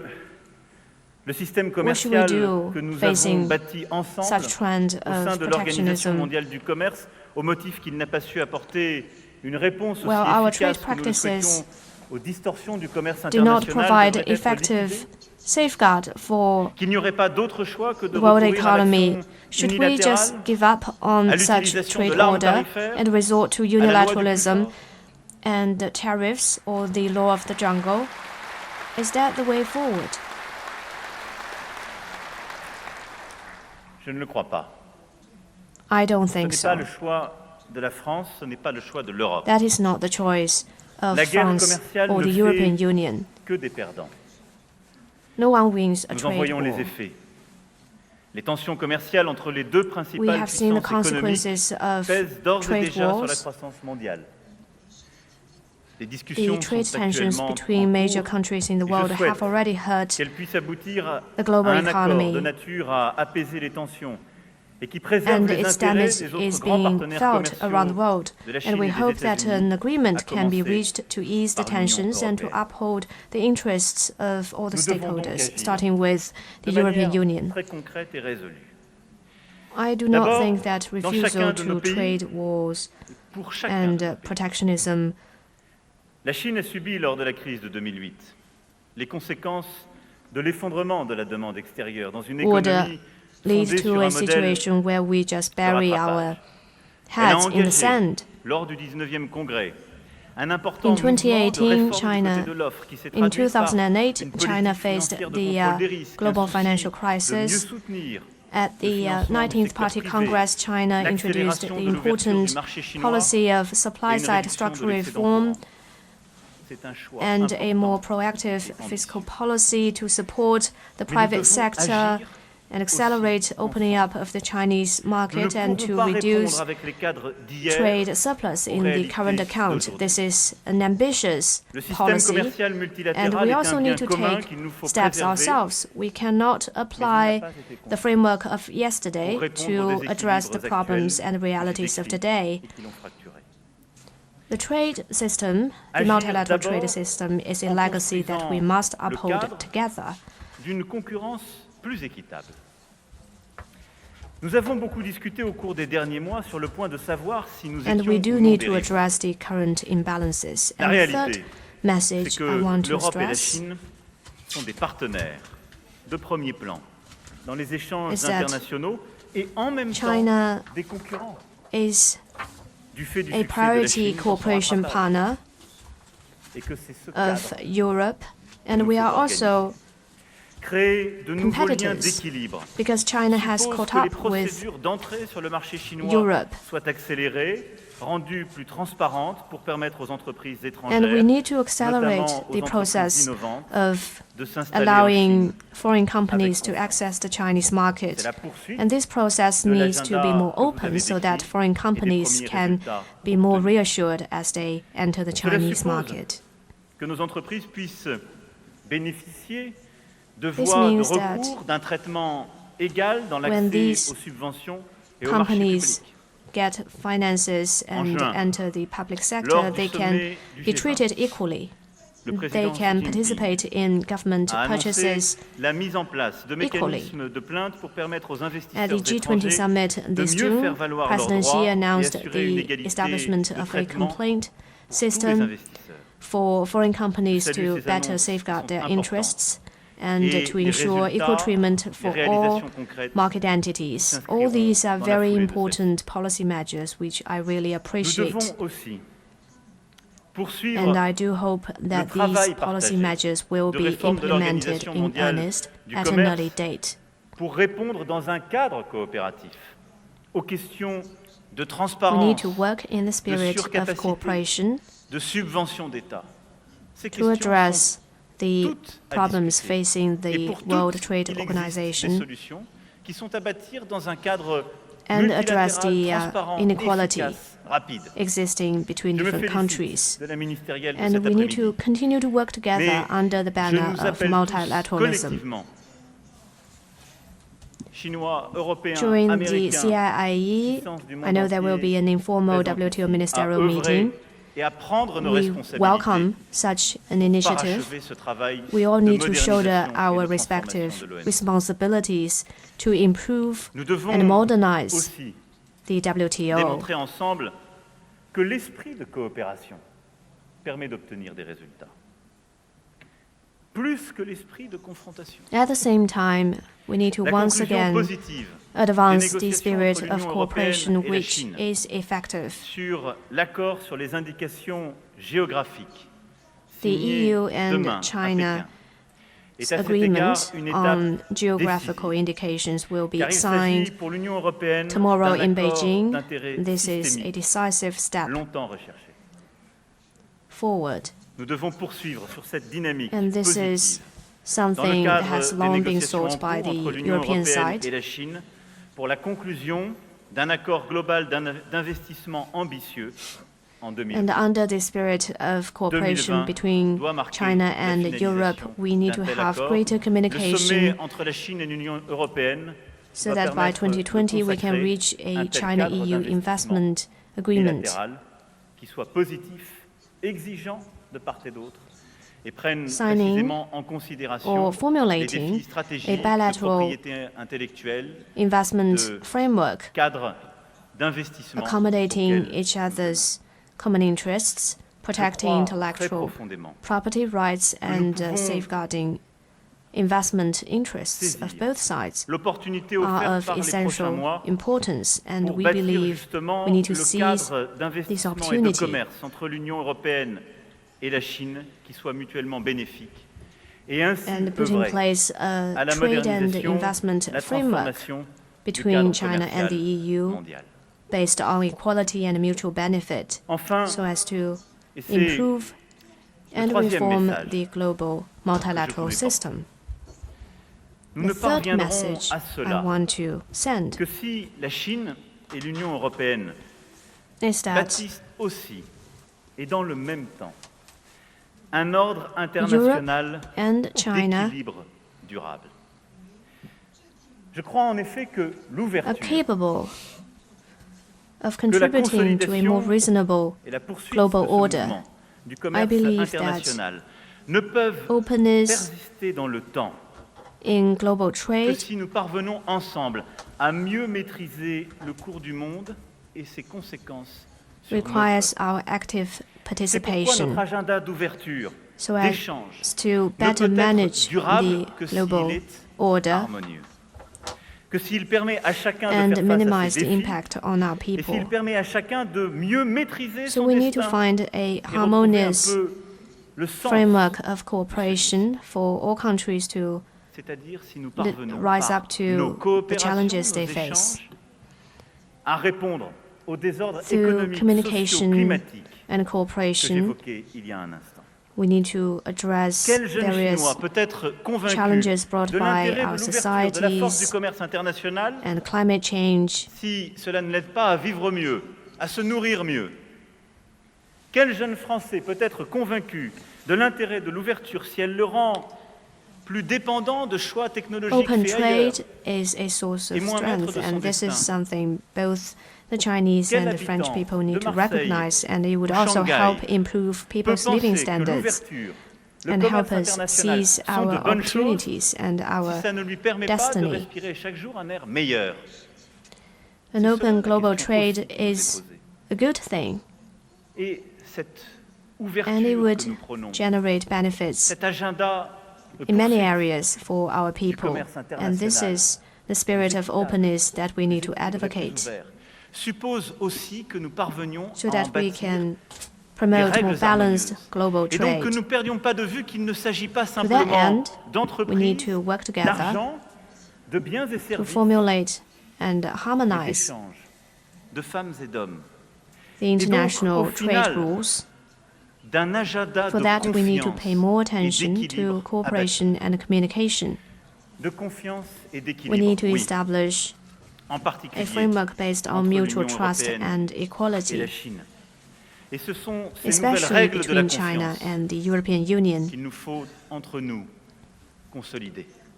Elles sont New trust la building base, le measures fondement must be cemented cette by us ouverture working together. et du commerce. Confiance d'abord pour nourrir la This is planète de manière the durable. basis of our L'agenda aspirations for greater alimentaire openness. sera structurant pour les décennies à venir. We must build trust C'est to un meet défi the most basic needs of démographique humanity. et sanitaire. Et nous avons, par nos partenariats, par notre exigence, par nos Today's politiques measures sanitaires, will play par a nos decisive innovations, nos role exigences et nos in the future. savoir-faire, la possibilité d'y répondre. through scientific and technological agenda innovation. De confiance alimentaire We could meet est un our pilier challenges. de cette relation harmonieuse. Agenda ensuite technologique et And d'innovation. our resolve Vous l'avez dit, is an important pillar vous croyez dans for l'innovation et our la cooperation poursuite de when it celle-ci. comes to Je l'ai dit tout à l'heure, innovation la in Chine science and d'aujourd'hui technology. President n'est pas Xi, celle de 1978. Elle a plus you comblé son retard et emphasized par that l'ouverture you are confident dépassé about largement dans de nombreux domaines such innovation. ses concurrents As I have internationaux. said before, Mais in là many aussi, areas, il nous faut China has become a bâtir global les leader, règles d'un nouveau dialogue de confiance. and it has Nous avons besoin partout caught up de with construire and even par overtaken l'innovation some les global connectivités competitors. contemporaines. This requires Qu'elles us soient to portuaires, establish a par les new câbles, par les réseaux dialogue technologiques about nouveaux. building trust. Through L'innovation et la scientific technologie sont au cœur innovation, we need de to nos build défis a contemporains. new world of Notre connectivity. coopération. La coopération entre l'Union européenne et la Chine And this also lies at the heart of est our décisive cooperation. pour permettre le déploiement accéléré de ces nouvelles technologies, pour permettre, China-EU cooperation will play premièrement, an leur essential diffusion role la plus in rapide et la plus accelerating harmonieuse, vous l'avez dit, breakthrough in pour science and permettre, technology, deuxièmement, unleashing le juste respect their de la potential, propriété intellectuelle sans and laquelle further spread il n'y a plus such d'innovation, innovation, parce qu'elle vient récompenser ensure celui ou celle qui a protection of inventé, intellectual mais de manière property, juste et without which there will be no Et innovation enfin, in science sans and la technology. construction d'un cadre de confiance transparent de souveraineté. Soyons clairs. And Nous we devons also need to savoir faire en build matière technologique ce a que nous avons transparent parfois su faire dialogue en matière de framework nucléaire civil. based on mutual trust d'autres and technologies. respect for sovereignty. Construire un véritable agenda de confiance transparent, où nous saurons In distinguer sci-tech ce qui relève de l'innovation, sector, du as well commercial as in other sectors, et de ce qui est souverain, le plus stratégique. energy Où nous cooperation décidons for de faire civil ensemble use pour développer plus can be vite, further mais en étant expanded. conscients et lucides sur ce que We need to nous work devons together préserver to pour promote nous-mêmes, development, car il en est de nos intérêts stratégiques, vitaux, les plus and at the existentiels. same time, we need to clearly recognize what is within the Avec scope l'abolition des différences. of national sovereignty Elle va and dans le national juste respect security, des perceptions stratégiques et des while positions stratégiques opening de chacun. our market to Cet the outside agenda world. We need de to respect technologie the et differences d'innovation between doit different donc countries and tout their à la strategic fois vision. un agenda scientifique, mais aussi un agenda stratégique et de souveraineté entre la Chine To further et l'Union advance européenne, innovation qui in donnera le science and cadre de nos technology développements also conjoints, requires respect le cadre for de nos sovereignty coopérations of different maîtrisées, countries, le cadre de nos volontés présentes et futures pour faire ici This davantage. is also a framework for our shared C'est, je aspiration crois, très for profondément mutual trust. la clé pour un And this is the développement way harmonieux for us to des take our technologies relationship to the et next level. éviter ou les blocages, ou les antagonismes, All these are ou les important empiètements de elements souveraineté for qui ne seraient bons pour sound personne development of dans la science and durée. technology, Cet agenda and technologique avoid doit être décisif damage au sein de l'Union to européenne national et sovereignty. discuté entre l'Union européenne et la Chine dans les prochains mois. And this subject will feature Enfin, prominently on European Cet agenda. agenda d'ouverture And it will also become an important area of cooperation between China and the EU. Such equitable and harmonious cooperation also requires protection of eco-environment. This is a major challenge we face. Our way of production must be able to meet the challenges of climate change. The same can be said about urban development and planning. President Xi, you mentioned Shanghai.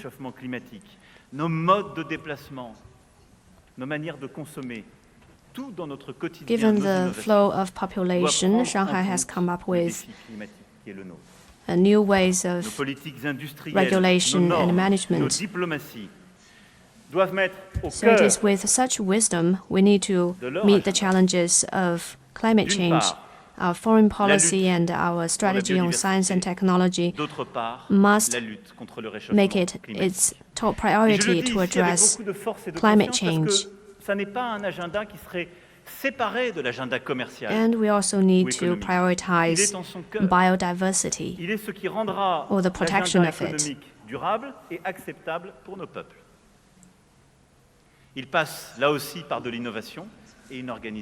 The protection of biodiversity and climate change, and at the same time advancing trade, are all necessary. All of these makes the year of 2020 a crucial one. We would also work with China in Africa to advance joint cooperation projects, to highlight our shared concerns and about environment issues and our shared aspiration for protecting the environment. For that, we need to address various difficulties. First of all, the Paris Agreement on climate change. To implement this agreement next year, when it comes to emissions reduction, we need to set more ambitious goals. And we also need to make more ambitious plans for actions to be taken before 2030. And China and the EU will play a decisive role in this process. The role of China, the Chinese government, and the Chinese business people are extremely significant.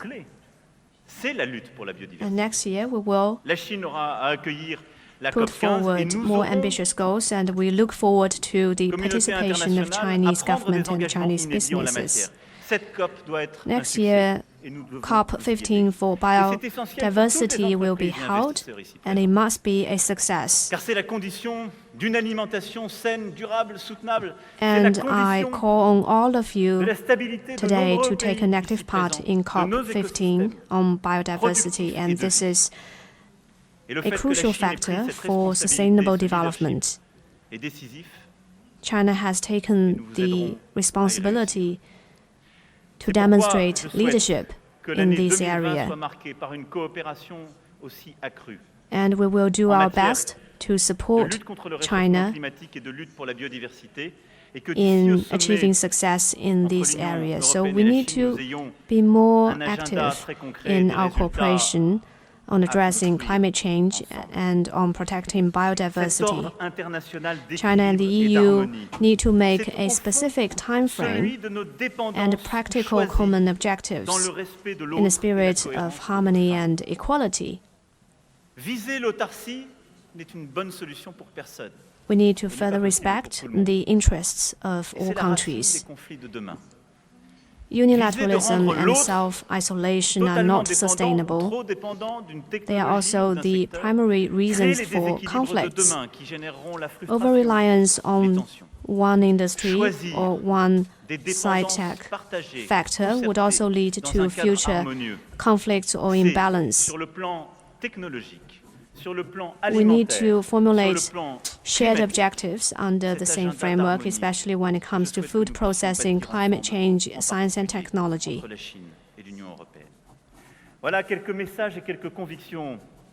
And this is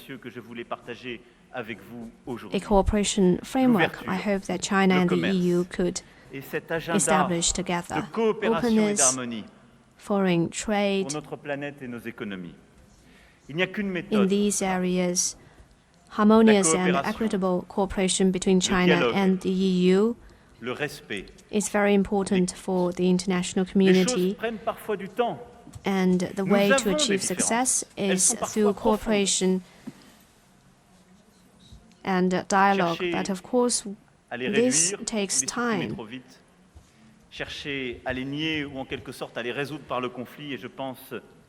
All countries are different in their own ways, and we don't have to move too quickly. We need to do it with respect and with a long-term strategy. And we need to work together to ensure open cooperation. De Shanghai à Marseille et de Marseille à Shanghai, et qui quelques décennies plus tard We also need the younger generation to travel to Marseille from China by boat to contribute to cooperation and further understanding between us. Que dans la patience de la compréhension réciproque, de la part d'altérité et de la part de commun. Only with greater mutual understanding and mutual respect for each other's differences can we further promote development, investment, foreign trade. Well, in addition to these areas, we are also paying attention to the human story. D'histoire de respect et d'amitié profonde. Je vous remercie. And we need to work together to contribute to world friendship. Thank you.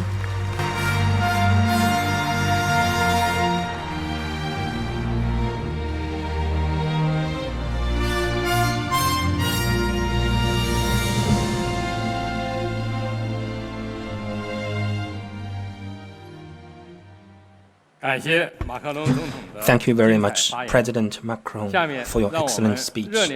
Now let's warmly welcome His Excellency Kyriakos Mitsotakis, Prime Minister of the Hellenic Republic, to address the floor.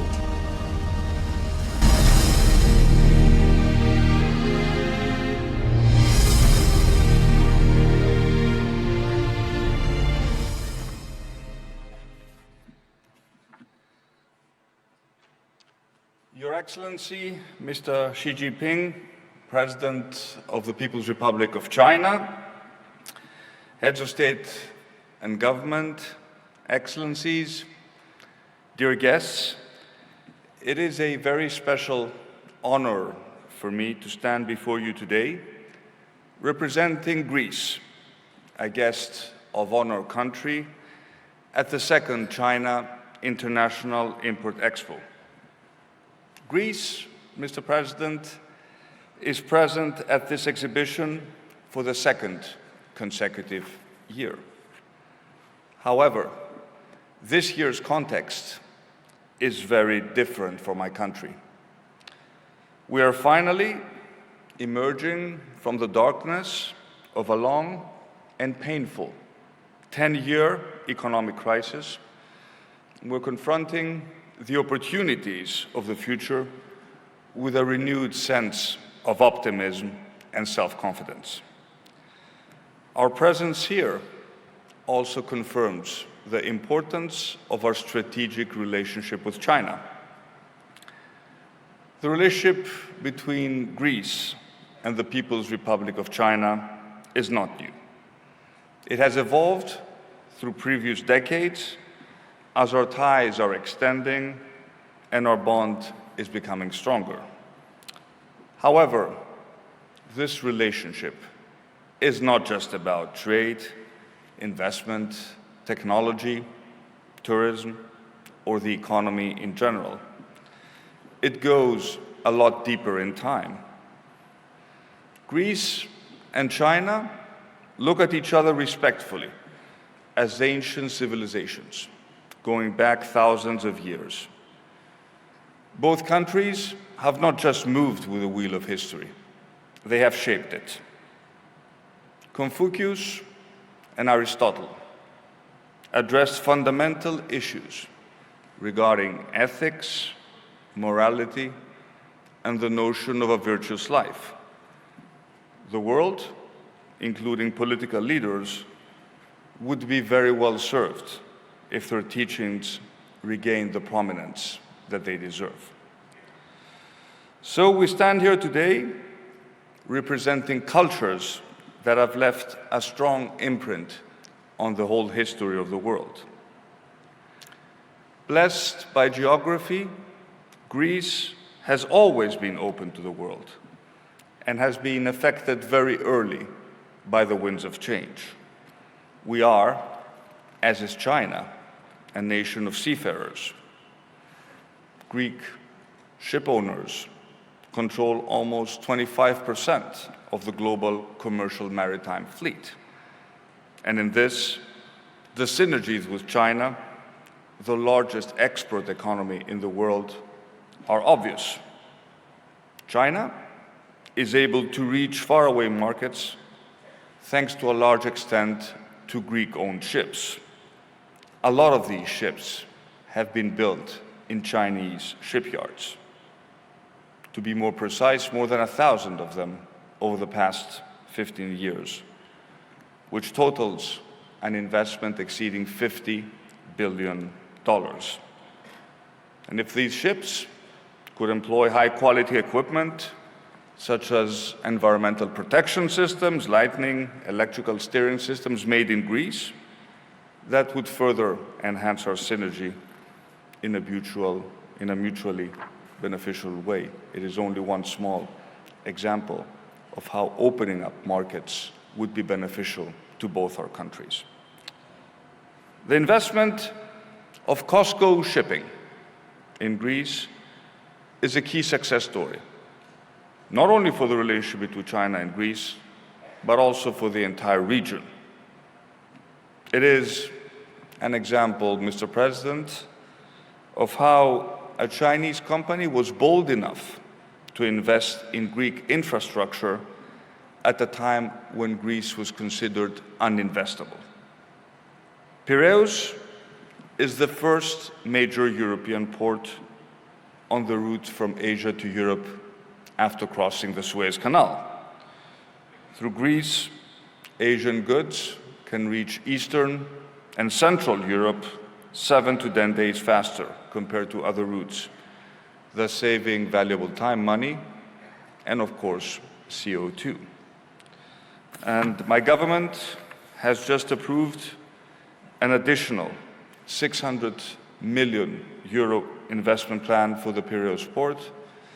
It has the potential of becoming not just the largest port in the Mediterranean, but why not the largest port in Europe. Mr. President, esteemed guests, for Greece, the crisis was a tragedy, but as in every ancient Greek tragedy, there is always some catharsis at the end. We come out of the dark years stronger, but also wiser and more pragmatic. And after 10 years of hardship, the Greek economy is recovering robustly. A few weeks ago, the markets offered us a negative interest rate on 3-month Greek treasury bills for the first time ever, something that would have been unimaginable even a year ago. And our estimate is that in 2020, the Greek economy will grow close to 3% on a year-to-year basis, much faster than most European economies, and all indices of economic confidence in Greece have rebounded. And we will seize this moment. My government was elected last July with an absolute majority and a clear mandate to restore growth, attract foreign capital, and secure a business-friendly economic environment. My country offers a rare combination of a unique natural and cultural environment, a privileged geopolitical location at the crossroads of 3 continents, and a skilled and committed labor force. Add to that a government that is absolutely committed to implementing the necessary reforms that will unlock our potential, and you have what I consider to be the necessary ingredients for turning Greece into a success story. Ladies and gentlemen, Greek and Chinese economic cooperation is a two-way street. 2 days ago, I had the pleasure of inaugurating a new factory constructed by a Greek company outside Shanghai, which builds high-quality elevators exclusively for the Chinese market. We leverage our legacy, but we also embrace innovation. Technology and clean energy companies which have joined us from Greece are the proof of this strategy. And we consider, as does Europe in its entirety, sustainable development a central pillar of our growth strategy. And opening up the Chinese market to Greek agricultural goods is a priority for us. You will have the opportunity, Mr. President and esteemed guests, to taste some of these products at the Greek pavilion, be it high-quality Greek wine, feta cheese, or olive oil. And I consider the agreement on the protection of geographical origins, which will be signed tomorrow in Beijing, absolutely critical in ensuring that Chinese customers have access to high-quality agricultural goods for Europe. And it is also a very good evidence of the strategy that President Macron laid out in our relationship with China. Confidence and equilibrium, or harmony, to better use the Chinese words. These should be the 2 prerequisites that define our relationship. Last but not least, I want to stress the opportunities provided by our tourism sector. You have frequently referred, Mr. President, to the growing number of Chinese affluent people, the rising middle class, and their desire to travel and explore the world. Greece is, after all, the land of hospitality, and hosting our guests is as old a tradition as Zeus, the god of hospitality himself. This year, Greece will receive in total more than 30 million visitors. Less than 200,000 come from China. But we can change that, and we intend to do that. And we can work together to open the Greek market to Chinese tourists. And I'm absolutely convinced that Chinese visitors will appreciate the unique cultural experience Greece has to offer. And I'm particularly happy that my visit to China coincides with the announcement of a new non-stop flight between Shanghai and Athens, which is added to the existing flight between Beijing and Athens. Mr. President, ladies and gentlemen, to conclude, Greece is the last country to join the 17+1 initiative, but it will be, Mr. President, the first country you will encounter on your way to Europe. And we very much look forward to your visit to Greece, which starts this coming Sunday. You will find a country that is back on track to sustainable development for the benefit of all its citizens. Today, however, it is appropriate to celebrate this in China, a country that has never left us during the dark days of the crisis.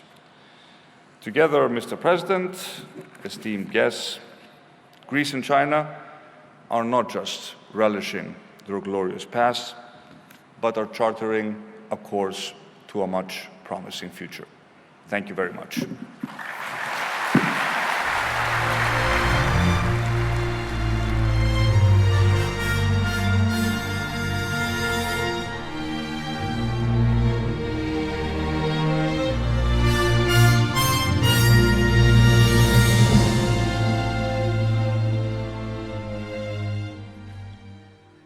Thank you, Prime Minister Mitsotakis. Now I give the floor to Prime Minister Andrew Holness of Jamaica.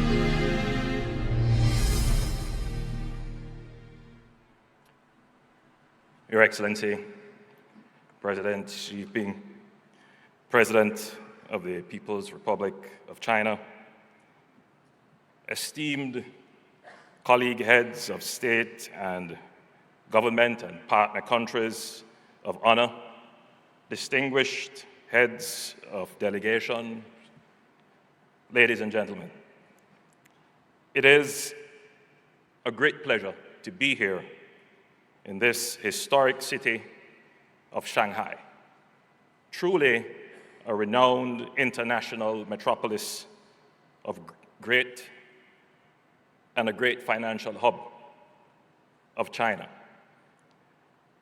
I bring with me warm greetings and friendship from the government and people of Jamaica. We're deeply honored to have been designated as a guest country of honor at this impressive staging of the second China International Import Exposition. I commend you, President Xi, for your visionary leadership and foresight in creating this international expo. The CIIE reflects an inclusive vision for facilitating imports from partner countries. It is also a clear demonstration of China's commitment to strengthen cooperation in global trade and investment, and to ensure that all countries and peoples have an opportunity to share in global prosperity. Jamaica very much welcomes this special opportunity to join countries around the world in showcasing our products and services. I invite all of you to visit our pavilion for a truly Jamaican experience. We know that this exposition will open doors and opportunities for Jamaican products and entrepreneurs in the strong and diversified markets of China. More than 15,000 kilometers separate our two countries. There is a vast difference in size, in population, stage of development, language, history, and culture. However, such differences have never been an obstacle to our ever-deepening relations. Mr. President, as you know, Jamaica and China share a long and fruitful relationship, dating back to 1854, when the first Chinese arrived in Jamaica. Today, Chinese people are integrated into the social and economic fabric of Jamaica. In 1972, Jamaica became the first Caribbean country to establish diplomatic relations with the People's Republic of China and to support the One China policy. Jamaica's impact has also been felt here in China. I have little doubt that the impressive Bird Nest Stadium in Beijing increased its international attention when our own Olympic sprinter, Usain Lightning Bolt, and his teammates created unforgettable athletic records there. With these significant people-to-people underpinnings, the Jamaica-China relationship is at its strongest point in the history of our 47 years of diplomatic relations. We are now firmly on a pathway to the expansion of commercial and economic cooperation within the framework of a strategic partnership. Jamaica has benefited significantly from support from China in several sectors. Over the years, China has made significant investment in our human resource capacity building through education and training in diverse disciplines. Scores of Jamaicans have benefited from training in areas of agriculture, food security, logistics, medicine, and urban planning. Investment by Chinese companies are major pillars of the strong relationship between our two countries. We particularly note the investment of China Harbor in a $600 million highway, improving connectivity between the north and south of Jamaica. And we note as well the investment of Jiquan Iron and Steel in our bauxite and mining sector. There are now 16 Chinese companies registered in Jamaica investing more than $3 billion. In April of this year, Jamaica and China signed a memorandum of understanding for the Belt and Road Initiative. In September, both countries signed a protocol for the export of frozen lobster from Jamaica to China. This follows our 2007 agreement, which facilitated the export of live lobsters.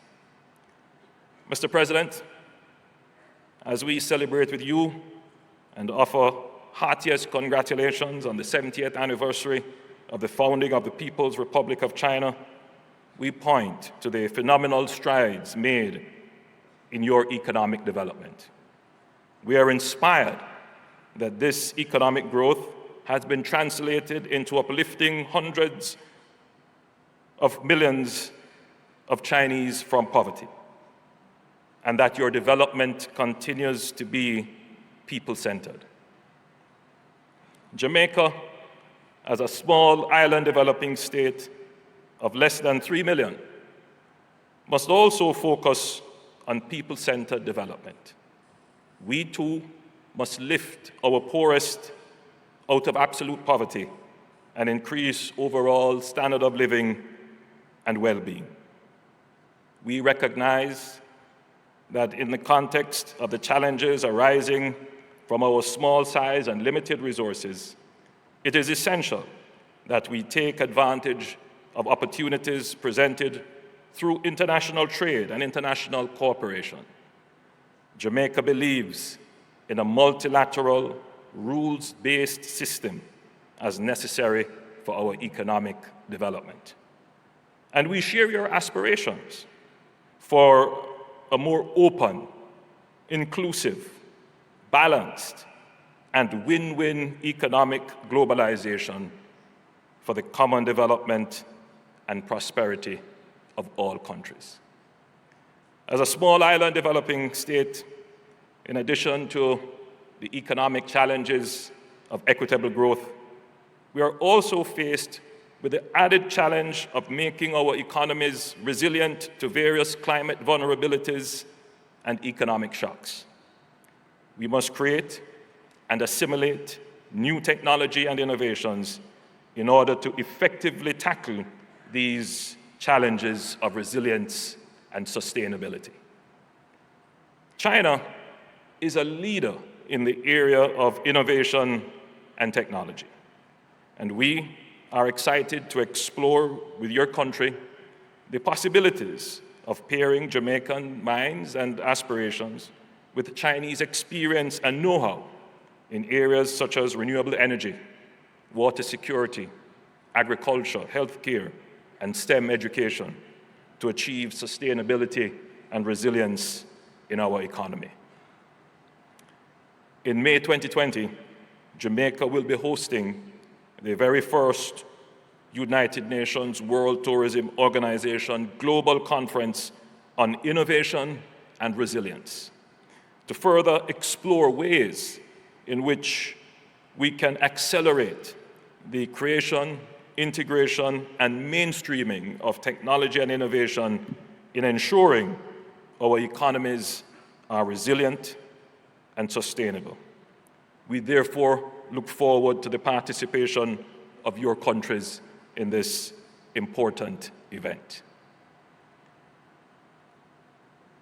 Mr. President, the Jamaican economy has been experiencing unprecedented stability over the last 5 years, marked by a reduction of almost 50% in our national debt-to-GDP ratio, an upgrade in our debt ratings, improvement in our ease of doing business ranking, a reduction in our unemployment rate from 13% to 7%, and moderate growth and stable and low inflation. Jamaica has one of the most developed public-private partnership policy and legislative framework in the Caribbean and Latin American region. And there are many opportunities for investment in infrastructure, logistics, transport, mining, and financial services. Geographically, Jamaica is the center of the Caribbean. It is advantageously located in proximity to the major shipping lines of the region. And it is the gateway and launching pad into the Caribbean, Latin American region. Jamaica is open for your business. My government's vision is to establish Jamaica as the place of choice to live, work, raise families, and most important, to do business. Mr. President, this second China International Import Exhibition will open new doors for increased partnerships in international trade and investment. We are deeply appreciative of this gesture of openness and inclusiveness.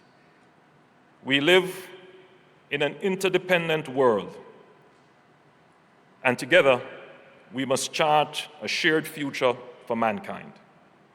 Indeed, many refer to our common space as a global village where no country can achieve optimum development without partnership. It is important that we develop a collaborative approach in the use of technology and innovation in our business engagements. Jamaica is eager and ready to continue our partnership with China in this regard to improve our resilience and sustainability. In closing, I reiterate my deep appreciation for your gracious invitation to participate in this year's China International Import Expo, and I'm honored to have been given the opportunity to address such a distinguished group here today. I certainly look forward to an exceptional experience here at the China International Import Expo 2019. I thank you.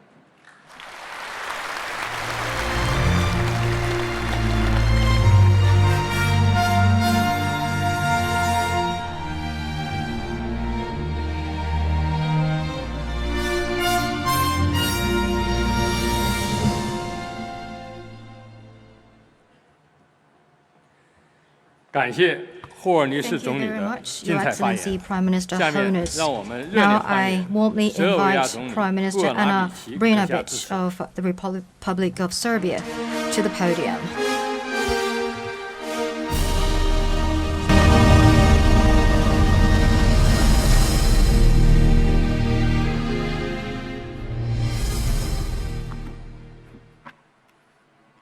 Poštovani predsjedniče Xi, Your Excellency, President Xi Jinping, distinguished guests, distinguished heads of state and governments, esteemed representatives of the international organizations, ladies and gentlemen, dear friends, it is a great pleasure for me to represent the Republic of Serbia to attend the second China International Import Expo in Shanghai. On behalf of the people of Serbia, I warmly congratulate President Xi on the 70th anniversary of the establishment of the People's Republic of China.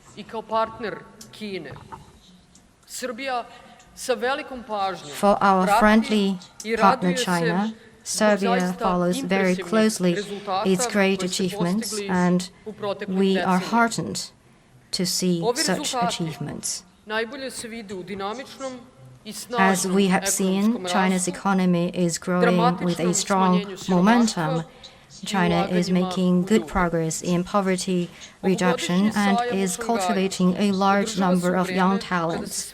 As we meet in Shanghai, the world economy and global trade are at a historic crossroads. The world and we are faced with a crucial choice between two paths and two paradigms. On the one hand, we can choose a path of coexistence and peaceful international cooperation and shared prosperity that is consistent with the theme of this expo. And this road implies strengthening economic interdependence of countries, enhancing dialogue between civilizations, and stepping up people-to-people ties. The other path, instead, will deepen trade protectionism, tariff and non-tariff barriers, and further trade wars. We are supposed to work together, pool resources together, and seek collective responses to climate change, migration, digital advancement, and other issues that we confront today. But the second path will only lead to closeness, estrangement, interruption of exchanges. We are supposed to find solutions by ourselves. Instead of passing on our problems to others, thinking that other countries can't offer the solutions to our own problems, and we think that we can better protect our economy and our people. But what we don't realize is that it will only lead to dire consequences to our economy, to our talents, and to our competitiveness in the world. For the Republic of Serbia, the second path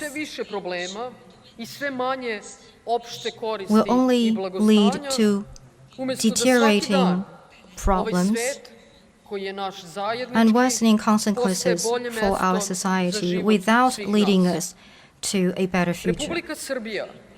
The Republic of Serbia has clearly and unequivocally made its choice.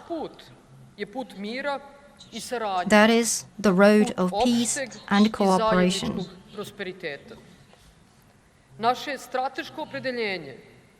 To build shared prosperity for mankind. As an EU candidate country, our strategic commitment is to constantly build our own strength and build partnerships with a large number of countries around the world, and to be actively engaged in resolving open questions in our region. Owing to such a policy, Serbia is today gaining benefits. We have achieved economic development, and our partners have also benefited a lot.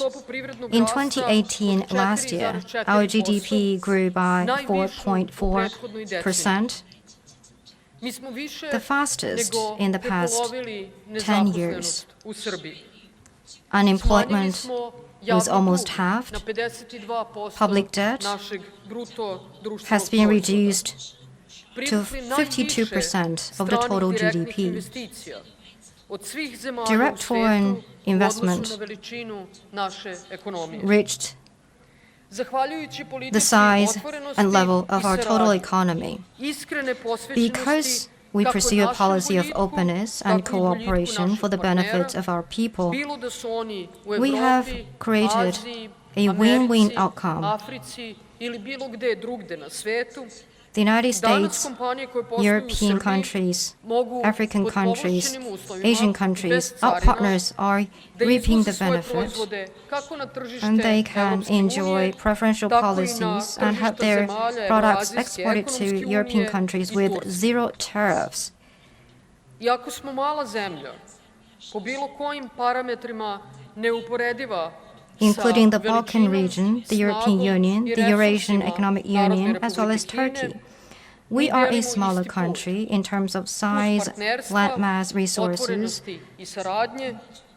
compared with China, but we both choose the path of openness and cooperation instead of barriers and closed-door policy.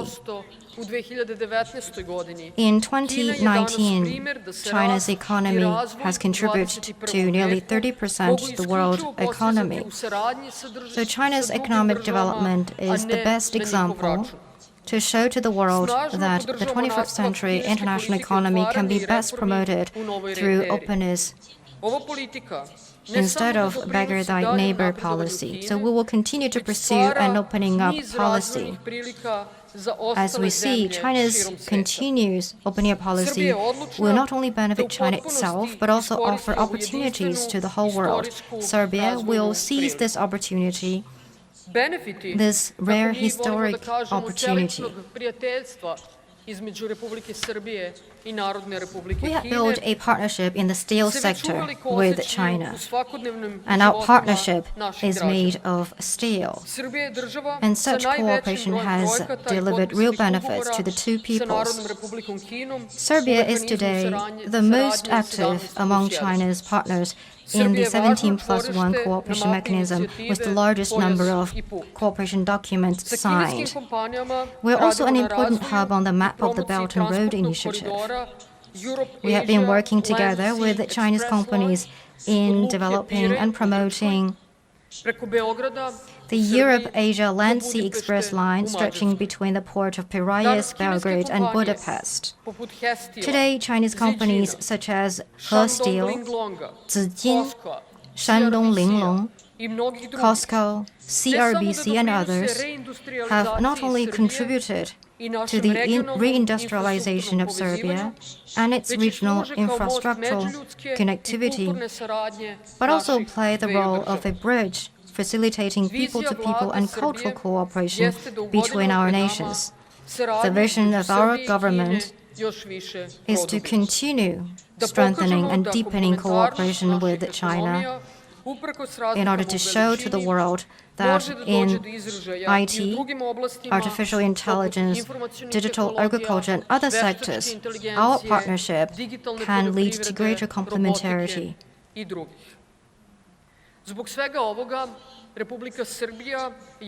Therefore, the Serbian government is sending a large delegation to this expo in Shanghai to demonstrate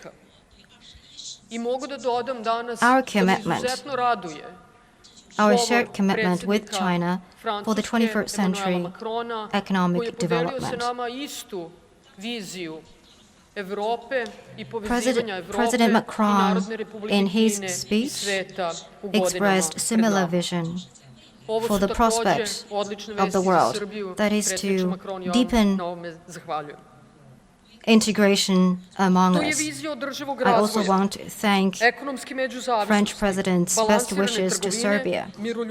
Therefore, our shared commitment is to achieve sustainable development, economic interdependence, balanced trade,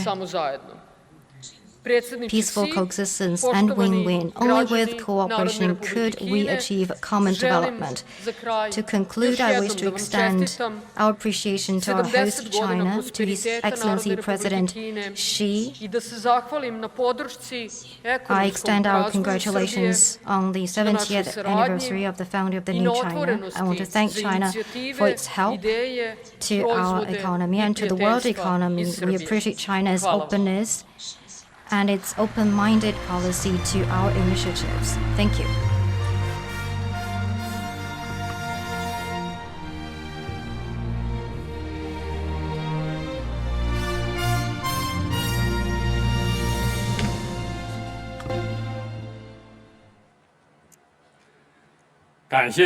Thank you very much, Prime Minister Beaut. I now warmly invite Foreign Minister of Italy, Luigi Di Maio, to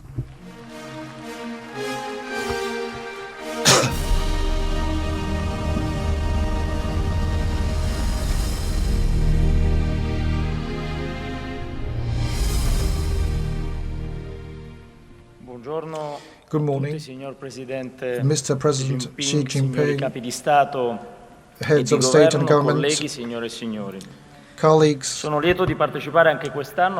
am pleased to participate also this year, the second edition of the China International Import Expo in Shanghai.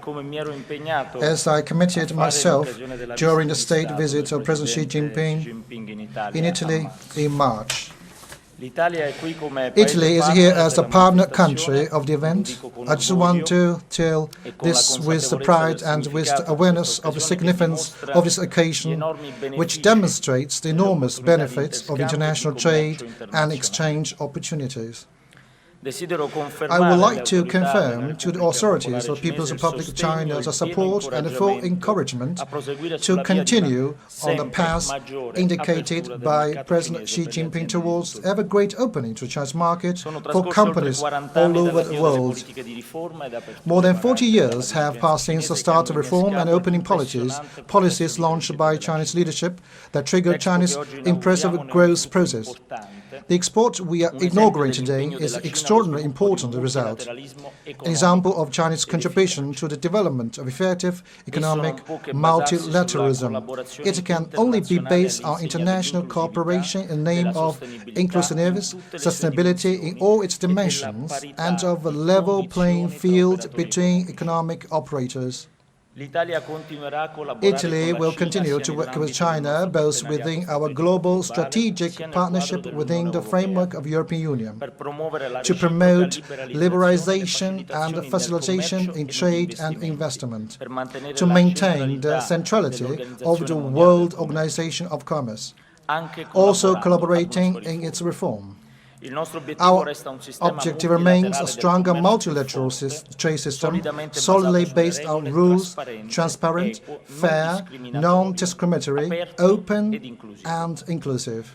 It is in this perspective that we also look at initiatives aimed at strengthening connections between Europe and Asia. Italy, at the center of the Mediterranean, intends to continue to be a protagonist of Europe-Asian connectivity initiatives in line with the EB-Beijing connectivity between Europe and Asia. This is also, we are signed the memorandum of collaboration within the Belt and Road Initiative last month. For this reason, the Prime Minister Giuseppe Conte participated in the second edition of the Belt and Road Forum in Beijing in April. We are convinced that the development of a connectivity based on the consolidated principles at the multilateral level and on international best practice can contribute significantly, if not decisive, to the growth of interchange and investments. Mr. President, colleagues, the economic agenda remains essential in relations between Rome and Beijing. The People's Republic is our fifth commercial partner, the first Asian destination market for our exports. It is natural that our companies put a great expectation in the further development of our interchange. China has become for Italian industry and not only an inescapable and necessary outlet market for any company that aims to compete successfully on international markets. This is another reason why our companies have come to numerous again in this year, ensuring their presence in all 7 of fair-themed pavilions. I hope that efforts made by the Italian system to honor its status as prime partners country at CIIE can guarantee great visibility for our national pavilion and for our over 160 companies present. So we have around 6,000 meters of our spaces. Italy, also thanks to the system action implemented for CIIE, will continue to work to consolidate its commercial positioning in China and to further increase the visibility and reputation of Made in Italy within the Chinese company, especially between the new generations.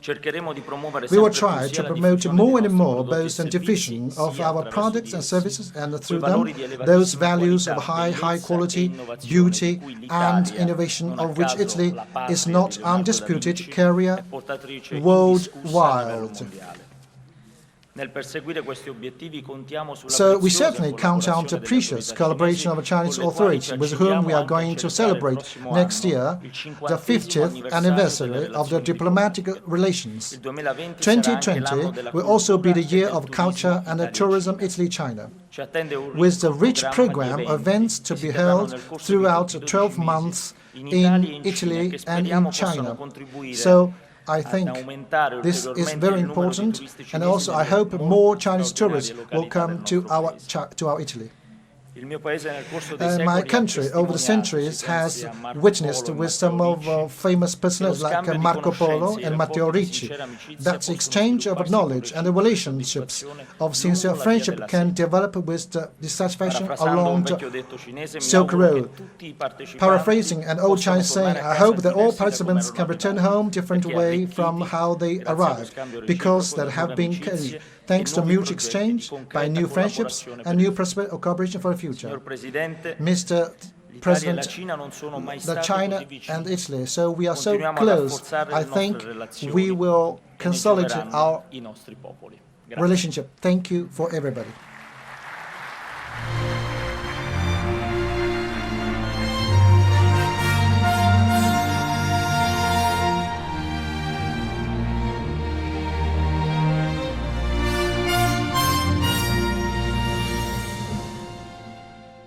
Thank you, Foreign Minister Di Maio, for your excellent speech.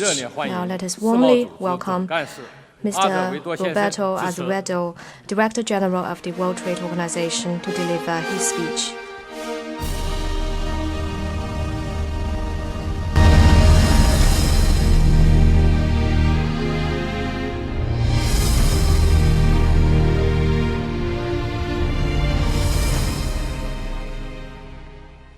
Excellency, President Xi Jinping, Excellencies, ladies and gentlemen, it's really an honor to be back in Shanghai for the China International Import Expo.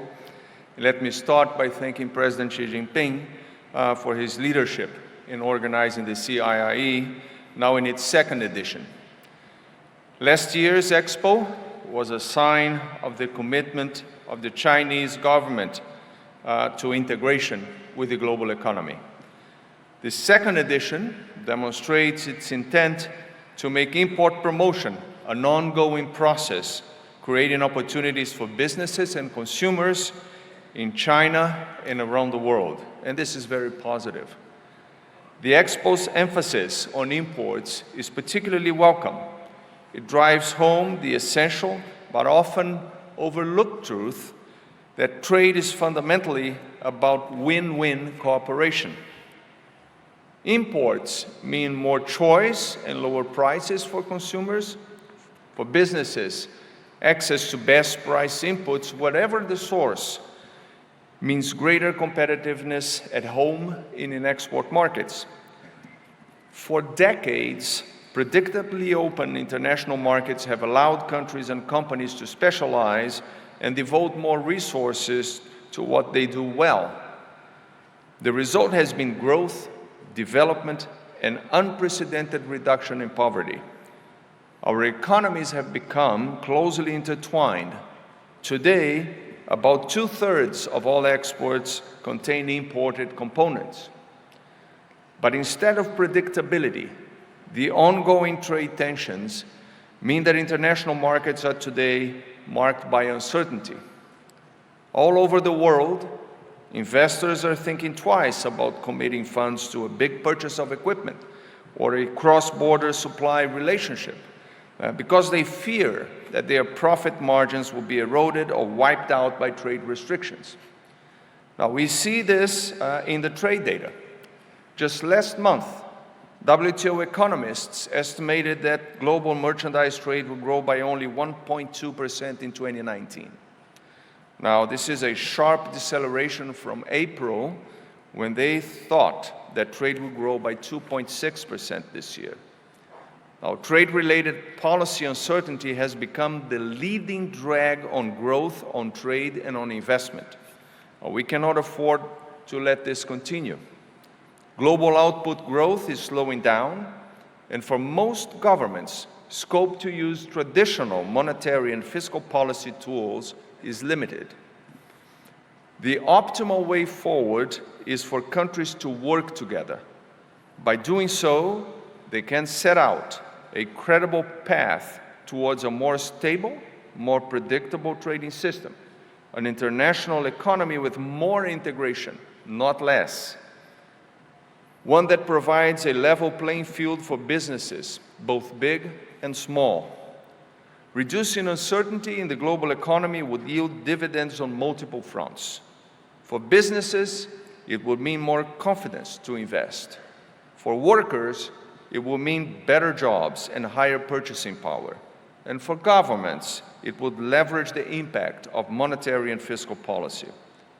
Credible cooperation does not mean that we can outsource the solution to one or two or just a few big players.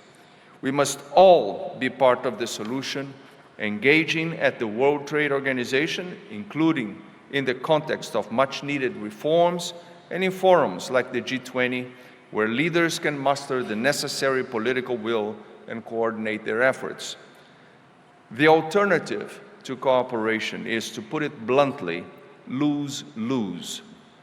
The title of this session has it right.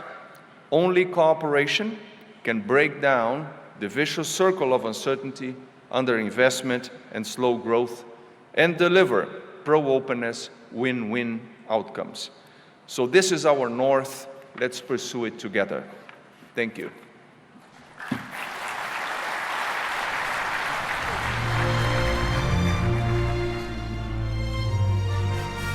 That was the opening ceremony of the second China International Import Expo in Shanghai. During that event, Chinese President Xi Jinping delivered a keynote speech.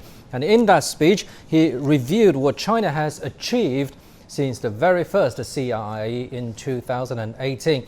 And he also detailed what's in progress in the past 1 year, as he described China as a country of its words and always fulfills its promise. President Xi Jinping also looks at raising 3 proposals and also 5 specific aspects to make a better future for the world economy and trading system. Now, also world leaders, including French President and also the Director General of the WTO, delivered speeches at the event. Now, for more on that, let's cross live to our reporter Xu Xingchen in Shanghai. He's been following the whole ceremony. So, Xingchen, tell us the reaction you've got from the venue. Sure, Pandong. A busy scene around me here at the International Broadcast Center for the second China International Import Expo in Shanghai. Journalists from both home and abroad are writing non-stop right now and pushing through the latest coming out of the just concluded opening ceremony of the second CIIE. During his keynote speech, President Xi Jinping touched on achievements during the past year since the first CIIE concluded. For example, nearly 100 initiatives agreed from bilateral meetings during last year's CIIE have been making progress on different levels, some completed and some on good track. And that, according to Xi, says a lot about China's will to deliver what had been promised. In addition, President Xi also showed an even bigger gesture to welcome international business to come. He said that the Chinese economy, I'm quoting here, is such a big one, and you should all come and see what it can offer. To let more people to come, of course, reforms and opening up will continue. And President Xi said that an out-loud opening up is in fast making. I saw several international journalists went live right after President Xi's remarks, and the first thing coming out of them, China's determination to further open up, a message the world is looking for. Concerns over the robustness of the Chinese economy have long been the centerpiece for global discussions, especially with the country's slowing GDP and the ongoing trade friction with the U.S. While some media have been trailing behind little clues for a further weakening Chinese economy, President Xi said during his speech that with the world's largest middle-class income population here in China and the country's efforts to boost its domestic consumption, potentials here in China are limitless. The international community, including many journalists here busy working at the media center, is also looking for policies and messages addressing China's global role. In addition to global businesses exhibiting during the expo, several state leaders and heads of international organizations, including French President Emmanuel Macron, who also delivered his remarks during the opening ceremony, are here. Macron said accelerated reforms for easier access into the Chinese market are expected. While that makes China a trading priority with the European Union, it also makes China more competitive globally. Pando. Thank you very much, our reporter Xu Xingchen in Shanghai. So let's take a closer look at President Xi Jinping's keynote speech at the opening ceremony of the second CIIE in Shanghai. The president said the economic globalization is not something that can be stopped. The difficulties in global economic development, no single country can solve alone. Each country should hold fast the creed, mankind comes first. No country should put their own interest above the interest of the mankind. So, dear guests, let's talk about this. President Xi Jinping made it very clear that economic globalization is the way forward, and he called upon the global community to make the pie bigger and to make the impetus of global economic growth as big as possible, while making the obstacles as little as possible. So looking at his three proposals, co-building open and innovative, open and cooperative and open and shared global economy. Do you think that's the approach to his big idea? Yes, I think these are very practical and very high vision. I noticed with particular interest President Xi Jinping's remarks. He said that globalization is irreversible, and we should put the interest of all the people first, all the mankind first, not the interest of the one country first at the cost of others. That's the essence of the current trade tension or current anti-globalization trend. So President Xi Jinping also gives the proposals that is the only way is to cooperation, but cooperation should be practical and concrete. First, cooperation for development, for trade cooperation. Second, cooperation for innovation. Third one, the purpose for cooperation, for co-development, is for benefits co-shared by all the members. So what do you make of this cooperation so far in reality, Ms. Prezzie? Because in President Xi Jinping's speech, he reviewed what China has done in the past year as he made those promises on 5 major tasks China would take in the year to follow in 2018. And interestingly, in those global leaders' speech, they also mentioned the cooperation and its essence with China. What do you make of this? Yes. So, yes, this caught my attention. Actually, it is very interesting to see President Xi's strong sense of direction in terms of reform and opening up. We talk a lot about reform and opening up, and sometimes I think we take it for granted. This is very important. We have the world's second largest economy saying that it will resist protectionism, it would not see to the temptation of unilateral measures, of closing its borders, to the opposite. So a strong and clear sense of vision towards deepening reform and opening up is something that I find very, very important. Also, this has to be combined with collaboration, right? So he said clearly that no one country, no single country can resolve the problems of the world.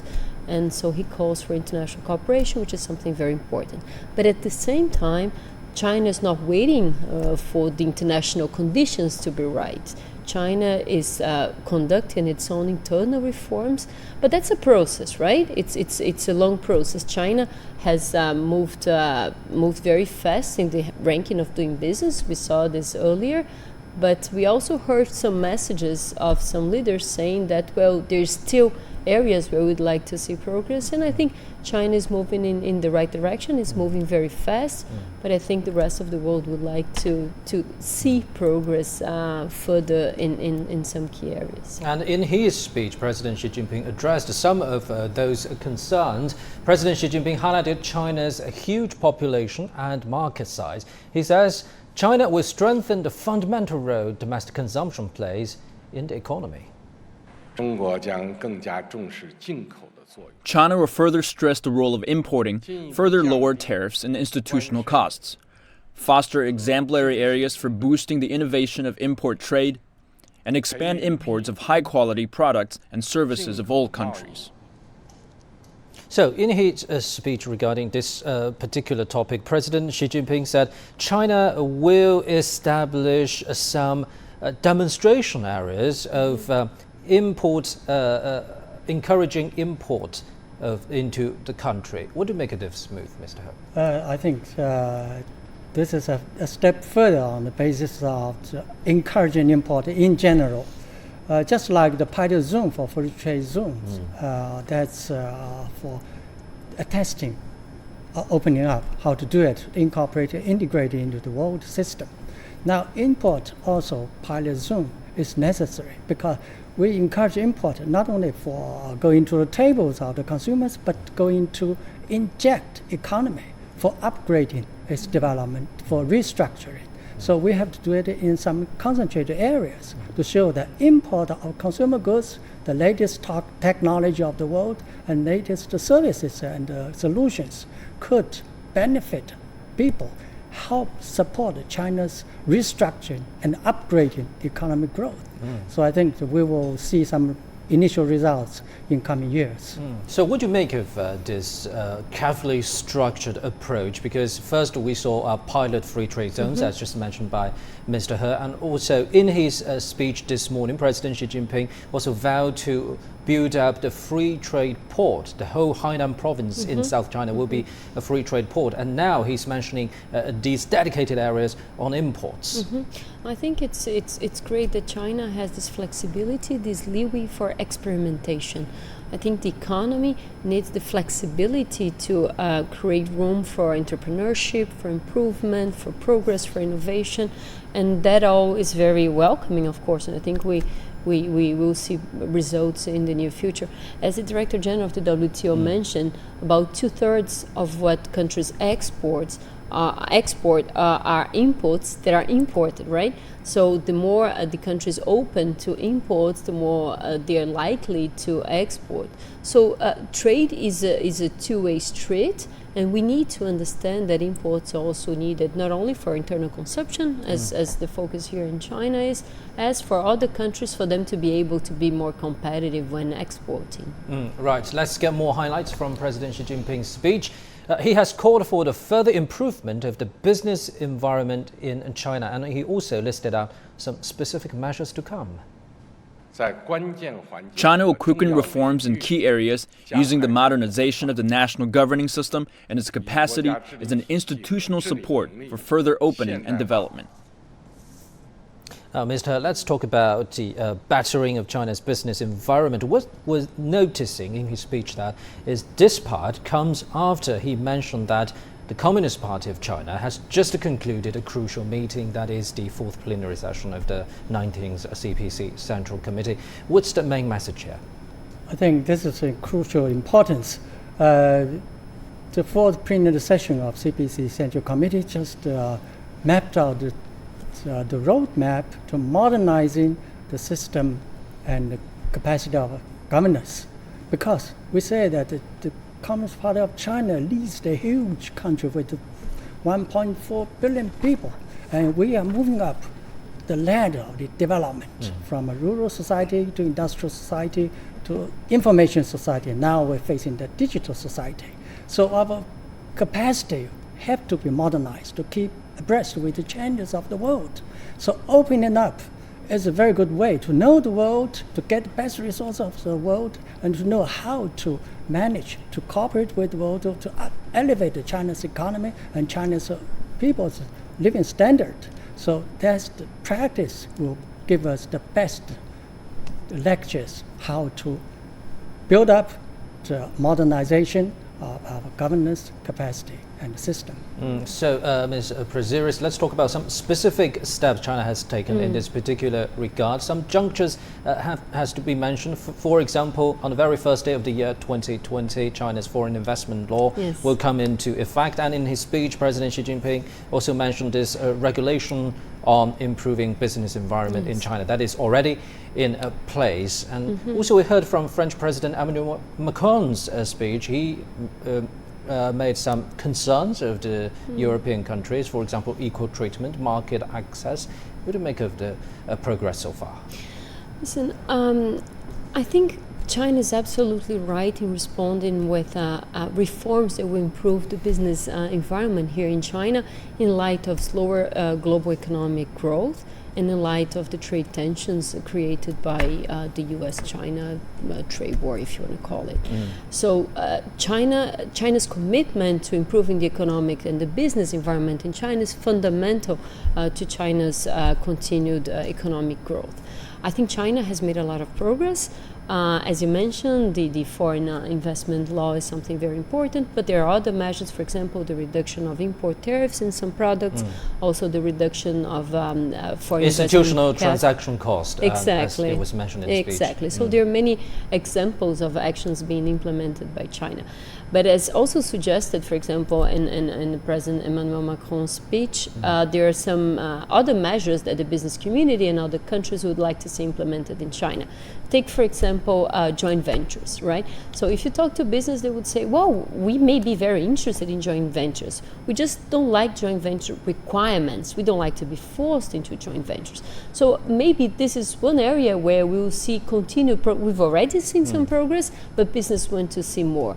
And it's only natural that this is a progress. It's a journey. Right. There are things that cannot be done overnight, but the important thing is that China is in the right direction. There's more to be done, but the sense of direction is clear and the commitment to the reforms is very clear, and that's very important. Mr. He, how would you address this joint venture concern from some European countries? I think I quite agree with my colleague here.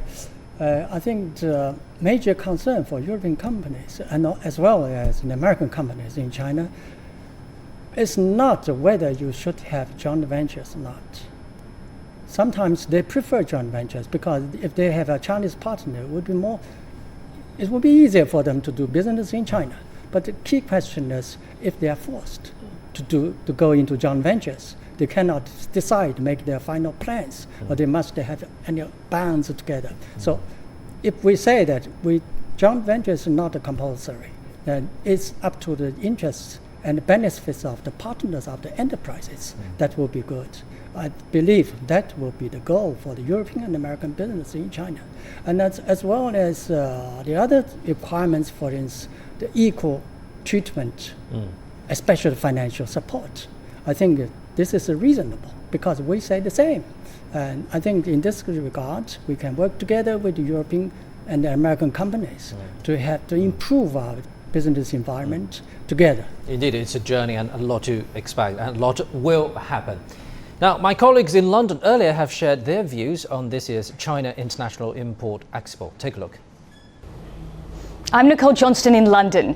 This year's China International Import Expo is attracting more than 17 European countries, which account for more than a quarter of participating nations. China and EU countries are key trading partners. Trade between the two exceeded $600 billion last year, up 5% on the previous year. And in the first half of 2019, it totaled over $300 billion, up 9% from the same period last year. The EU has become China's largest trading partner and source of imports since 2004. And China is the EU's second largest trading partner and the largest source of imports. Last month, the World Bank released a report which shows China's ease of doing business has improved. The country moved up to 31st place from 46 last year. China also ranked among the 10 most improved economies due to regulatory reforms. French President Emmanuel Macron has arrived in Shanghai for a 3-day official state visit. This is the second time the French president has been to China in an official capacity since taking office in 2017. Leah Harlepin in Paris has more on his visit. France's President Emmanuel Macron is a guest of honour at the China International Import Expo. He's joined by a business delegation of 30 French companies, including small enterprises and blue-chip firms. Also playing a significant role at the event, France has a pavilion of 50 innovators, 17 prominent French companies and several public institutions. Among these companies, the French bank Société Générale will be attending, as well as Saint-Gobain, the distribution company for goods relating to health, defence and the automotive industry. The Chinese have described this event as a chance to open up its market to the rest of the world while promoting healthy economic relations. Looking to cash in on this opportunity, President Macron wants French companies to have a greater access to finance and aerospace, and he wants to see restrictions for poultry goods removed or reduced. Mr. Macron sees this event as a window for Europe following the trade tensions between China and the US. But it also comes at a time where US-China relationships is starting to see signs of improvement. The French president has expressed concerns that Europe could end up as the #1 target for the US president's tariffs on sectors like the auto industry. But there is still reason to be optimistic. In the run-up to the event, Chinese Foreign Minister Wang Yi said he was confident a large number of business deals between the two nations will be signed, predicting between 30 and 40 agreements. My colleague Paul Barber spoke to Michele Geraci, Italy's former Undersecretary for Economic Development. He started by asking him about the importance of the Expo for Europe. Mr. Geraci, the French president is among the European leaders attending the China International Import Expo in Shanghai. What's the significance of the event for Europe? It is very significant because this Expo is an initiative very much wanted by President Xi, set up last year. This is the second time we organize this. We are happy that Italy is also a guest of honor, and so we expect great visibility for all our made in Italy products. I think France will do the same. Of course, the presence of President Macron is important. And in this kind of occasion, I think what you imply is that the presence of high-level government official is key to show the interest of the parties to engage in business with China. So China has been moving to open up its market for foreign businesses, making it easier to do business there. How does this Expo fit into that broader trend, and how many steps have been made? The opening up of Chinese market for foreign investment into China, equal treatment, is a process that probably will take still some time. The Expo is an initiative that can go in the right direction, mostly to allow companies to get to know each other, to understand better investment opportunity. It is not per se a change in the legal framework. It is mostly for business to get to know each other. But China has, in parallel, made steps to open up its market for foreign investment. Tesla is one of the classic examples. So we need to go in parallel. The legal framework is handled by the Chinese policymaker and is slowly, at the right pace, opening up. At the same time, we have these promotion events like the fair that allow companies to get to know the investment opportunities. So when the two things come together, that could yield better investment opportunities. Looking at UK-China trade now, and in the first half of this year, volumes were up 2%, reaching around $40 billion.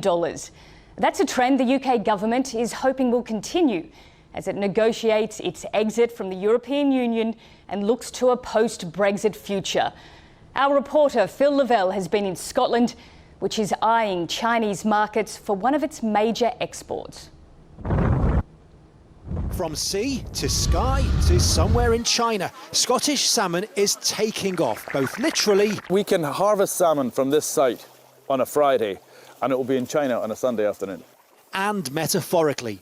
The demand for all farmed salmon, and in particular Scottish salmon, is far outstripping supply. Once a delicacy, now a staple. Salmon, the UK's biggest food export. Just ask Scotland's last independently owned farm. Salmon farming is the greatest economic success story in the Highlands. Really? It's that important, yeah. Because it's completely, private enterprise, there's no subsidy attached to it. Because this market is worth around £1 billion a year, and it's rising. Why? Well, it is partly to do with China, where the middle class is set to double over the next decade, which means more products like this heading that way. It is a big market. Well, firstly, their economy is growing fast. Their populations getting wealthier and wealthier. They want to drive good cars, drink good whiskey, and eat good Scottish salmon. And so it's been fantastic for us. Very good. For British businesses, global trade has never been more important. That's especially business outside of Europe, because we must leave the EU. Brexit is coming, we think. Presumably if Brexit goes ahead, yes, that's going to mean that the international market is way more important to you than it currently is. We've been consciously trying to improve our export market for the last 5 or 6 years. Right, okay. But I would say the improvement was accelerated after the big vote, when we knew it was going to happen. It just really made us focus the mind. So 60% of our sales to the US, Asia is probably about 15 to 20% in total, and Europe, believe it or not, we're actually only selling about 10% into the EU. And that's probably a bit of a deliberate decision. What is certain is that China now has a taste for one of Scotland's proudest exports, and they couldn't be happier or busier here. Phil Lavelle, CGTN, Ullapool in the Scottish Highlands. That's it from the team in London. Back to you. And that's it for this special coverage on the opening of the second China International Import Expo in Beijing. Our gratitude also extends to Mr. He Wen and Ms. Tatiana Prezzie in the studio. Coming up is a Global Watch. Do stay tuned for that.